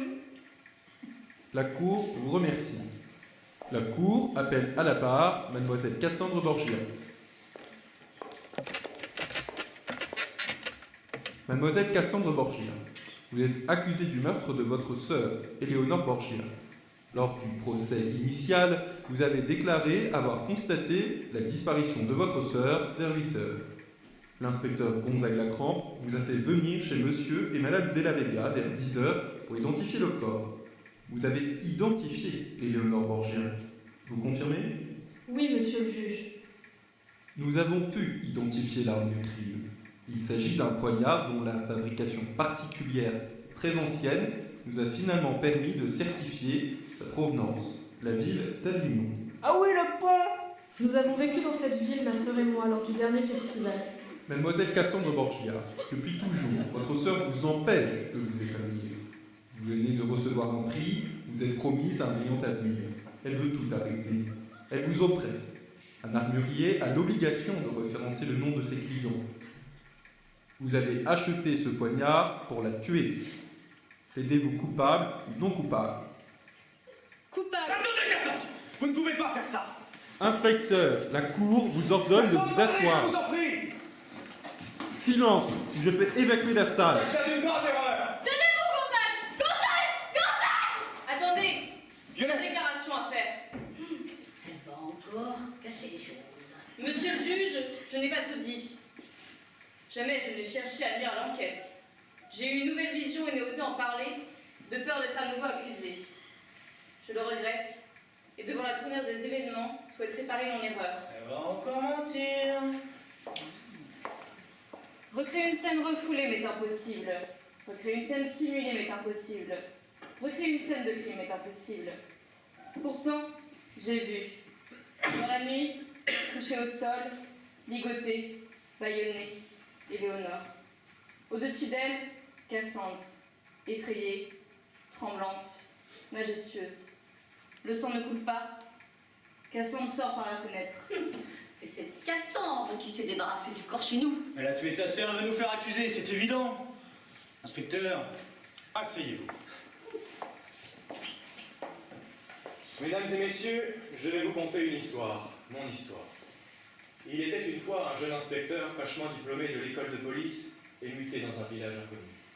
Déçu de quitter Paris pour devoir classer de vieux dossiers poussiéreux dans un commissariat qui l'était tout autant, chose qu'il s'attelle à faire avec un enthousiasme non dissimulé, il se complaît dans les petits plaisirs de la vie quotidienne.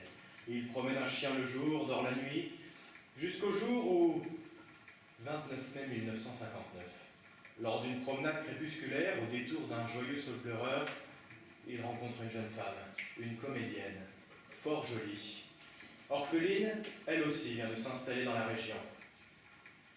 La complicité est au rendez-vous, alors il se lance un pari un peu fou. Il l'invite et se dit, si elle commande un velouté de cannelle, je l'épouse. Quelle ne fut pas sa surprise? Une volaille au morige, vous plus mince. Il a une furieuse envie de l'épouser, mais il a perdu son pari, alors chut, discrètement, il le modifie. Et un soir, elle est là, elle est aux abois, elle a besoin d'aide, elle doit partir, mais elle ne veut pas le quitter. Ensemble, ils élaborent un plan machiavélique. Il ne dort plus la nuit. Mesdames, messieurs, Éléonore Borgia n'est pas morte. Pas ce soir-là. 1953. Barcelone. Cassandre et Éléonore Borgia commencent ensemble une formation d'art dramatique. Cassandre, ambitieuse, se consacre entièrement à sa carrière. Éléonore, oisive, préfère sortir. Rencontrés. Ainsi fait-elle la connaissance de Diego de la Vega, avec lequel elle entretient une relation passionnée. Elle ignore alors que son prétendant est lui-même l'amant d'une autre femme, plus mûre, plus fortunée, plus puissante. Carmen Rora, une femme mariée. Carmen et Diego n'ont qu'une seule finalité. s'enrichir. Ensemble, ils organisent le meurtre du troisième mari de Carmen, Carlos Rora.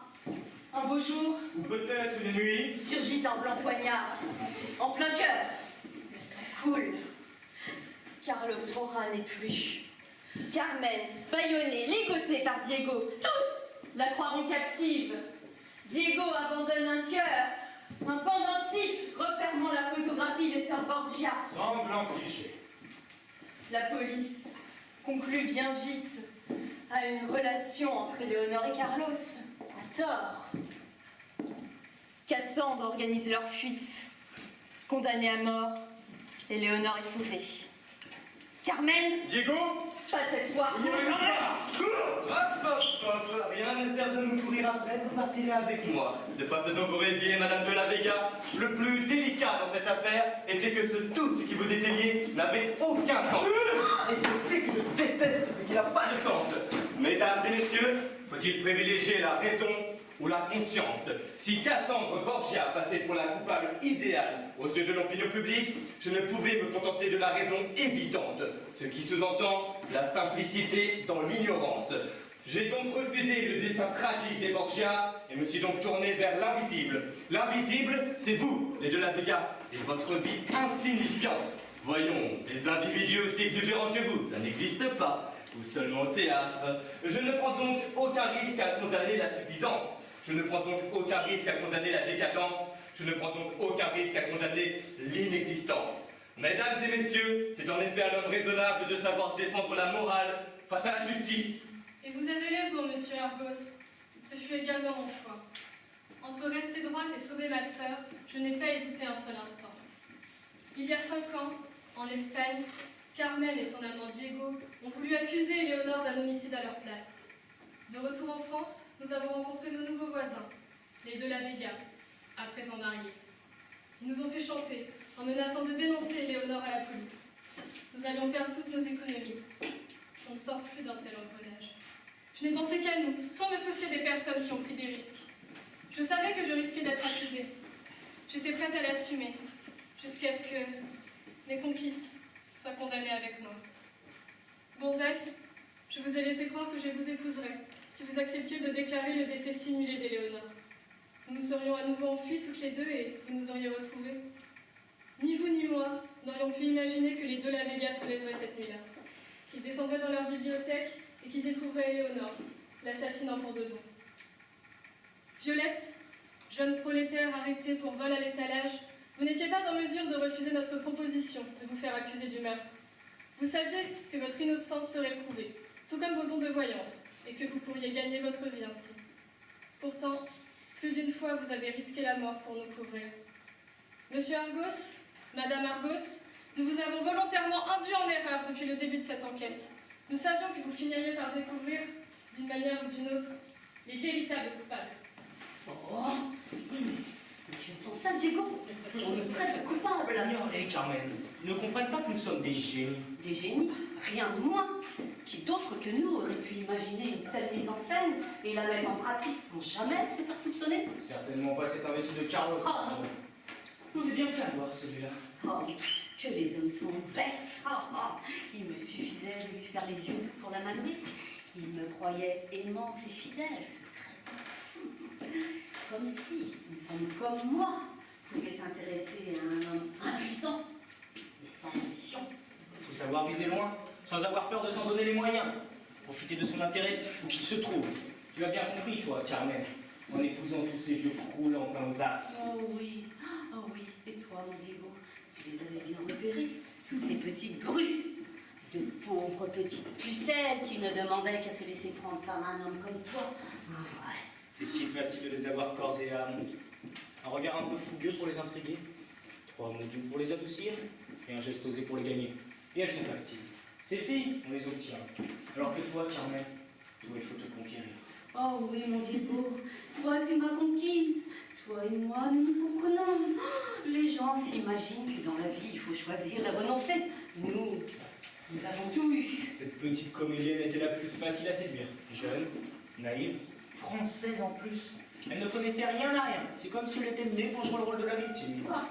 Il a fallu, malheureusement, que son idiote de sœur s'en mêle et l'aide à fuir. Ça, elle n'aurait jamais eu l'idée toute seule. Dommage. Notre mise en scène était mieux que jamais. Toi, ma Carmen, magnifique avec ton poignard en nacre. Oh oui, la glace, c'est comme dans du beurre. Puis si touchante, ligoté baïonné près du corps de ton pauvre mari. Oh oui, moi qui suis si sensible aux odeurs. Elle a fait pleurer toute la salle au procès. Quelle tragédienne! Nous sommes enfin devenus riches. Nous avons pu acheter la villa de Noël. Malheureusement, il a fallu que ces 2 petites pestes viennent s'installer juste à côté de chez nous. C'était de la provocation. Nous les avons menacées d'abord. De quoi s'enrichir un peu plus. Mais quand elles ont osé imiter notre crime, notre art... Tellement mal en plus. Des amatrices. Nous n'avons pas hésité. Poignard. C'était encore meilleur que d'habitude. Parce qu'elle s'y attendait. On pouvait lire la terreur dans ses yeux. Quelle idée de venir traîner chez nous. En pleine nuit en plus. Pauvre petite biche égarée. Elle s'attendait pour ça, la Cassin. Elle croyait qu'on allait lui rendre sa petite sœur vivante.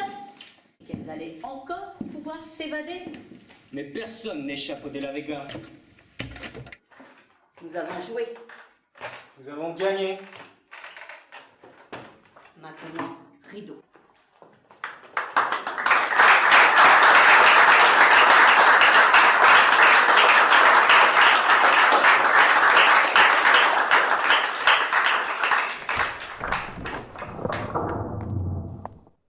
Alors, la douce victime rend visite au cruel bourreau? Oh, qu'il est bon de vous voir, Carmen, si digne dans la défaite, si fière de vos ultimes forces, si sereine face à votre funeste destin. Oh oui, qu'il est bon de vous retrouver, Cassandre. Si brave face au sacrifice, si satisfaite par la victoire, votre seule victoire, sans personne pour la partager, sans personne pour s'émouvoir à vos côtés, seule. Seule. Tandis que vous, les femmes, vous envient, et moi la première. N'a-t-on jamais vu meilleur mari, protecteur, admiratif, dévoué? Au fond, serais-je moi aussi une des rivales qui tournerait autour de votre Diego? Peu importe, puisque vous avez toujours été, êtes et serez toujours vous et lui. Petite idiote, tu ne peux pas comprendre. Aucune ne peut. En effet, personne ne peut. Pardonnez-moi, Gonzague. Je vous en prie, Cassandre, vous étiez désespéré. Oui, mais moins que vous. Non, parce que vous l'êtes toujours. Cassandre, n'oubliez jamais, un homme qui se trouve en haut des escaliers et n'en descend pas les marches est forcément un loup. Vous, votre vie est une catabase. Peut-être, mais je suis une femme. Ah oui? Qui l'eût cru? Monsieur Céphaï. Monsieur Céphaï? Qui est-ce? Je l'ignore encore. D'après Violette, il nous observe en ce moment même. Nous nous rencontrerons bientôt. Me voilà en larmes à présent. Moi non plus, je ne suis pas celle qu'il vous faut. Vous avez raison. Au revoir, Cassandre. Au revoir, Gonzague. Gonzague, Oui? une catabase? Une descente aux enfers, Cassandre.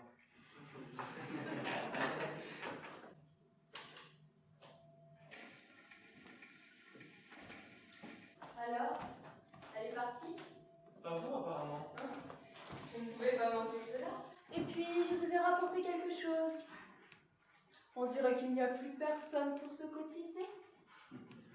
Vous savez ce qu'on dit, Laura? Non. Mieux vaut être seul que mal accompagné. Oh, c'est ce que devait penser Cassandre. Trêve de plaisanterie. Vous perdez votre associé, je pars. Oh, c'est ce que vous voulez.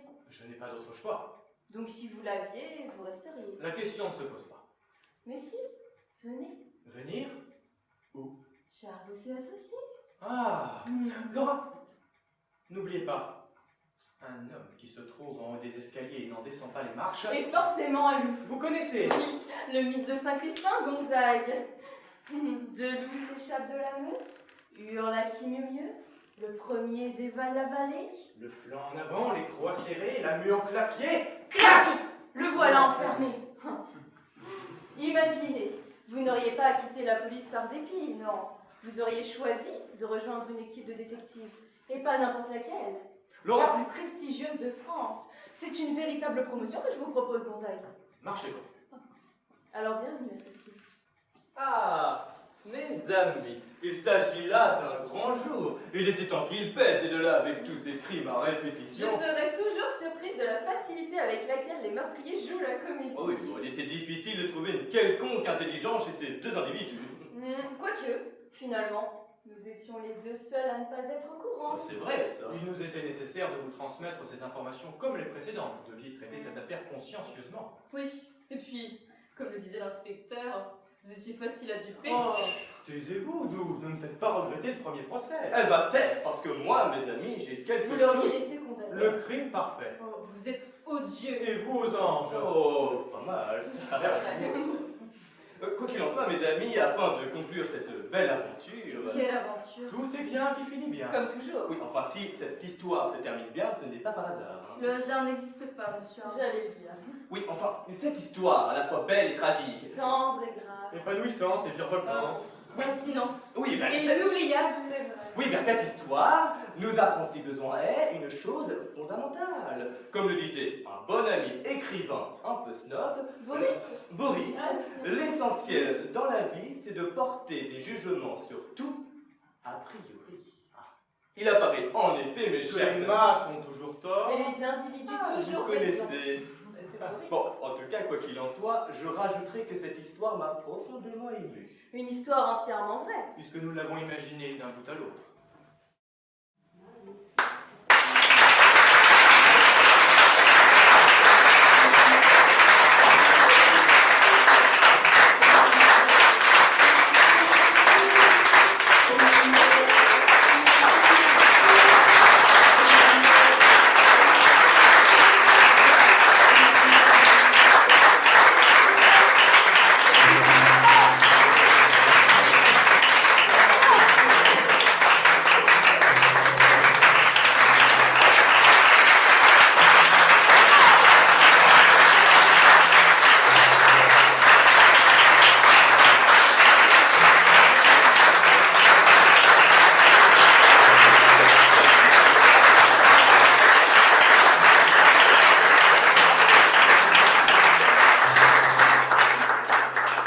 Alors, dans le rôle de Cassandre, Rebecca Bernazo.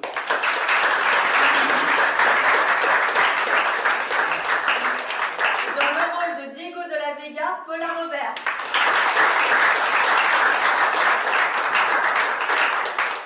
Dans le rôle de Violette Volange, Elena Rousseau.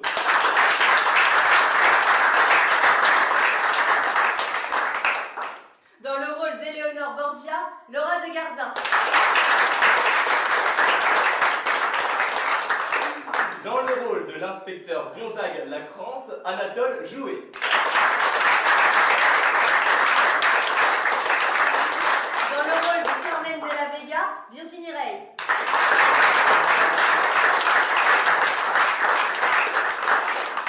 Dans le rôle de Laura Argos, et qui a aussi écrit cette pièce, accompagnée de Anatole, Anaïs Rey.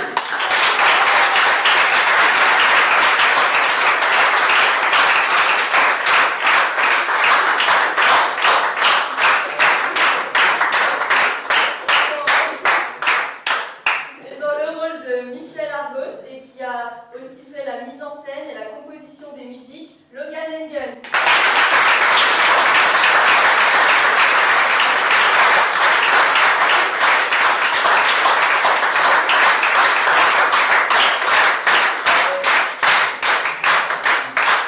Nous remercions aussi nos deux régisseurs, Lucas et Maël, qui ont fait un travail formidable.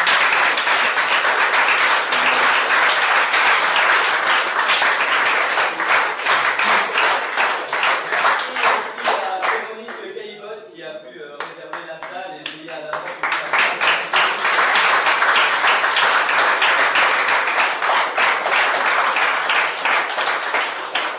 Nous remercions Vincent ici présent qui a donné sa voix en tant que juge. Voilà.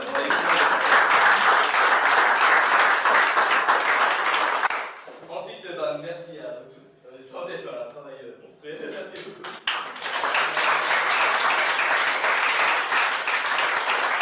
Merci à vous pour vos réactions, vos rires, vos larmes, je ne sais quoi d'autre. Enfin, merci beaucoup en tout cas pour vos réactions. Vous êtes un public super, vraiment.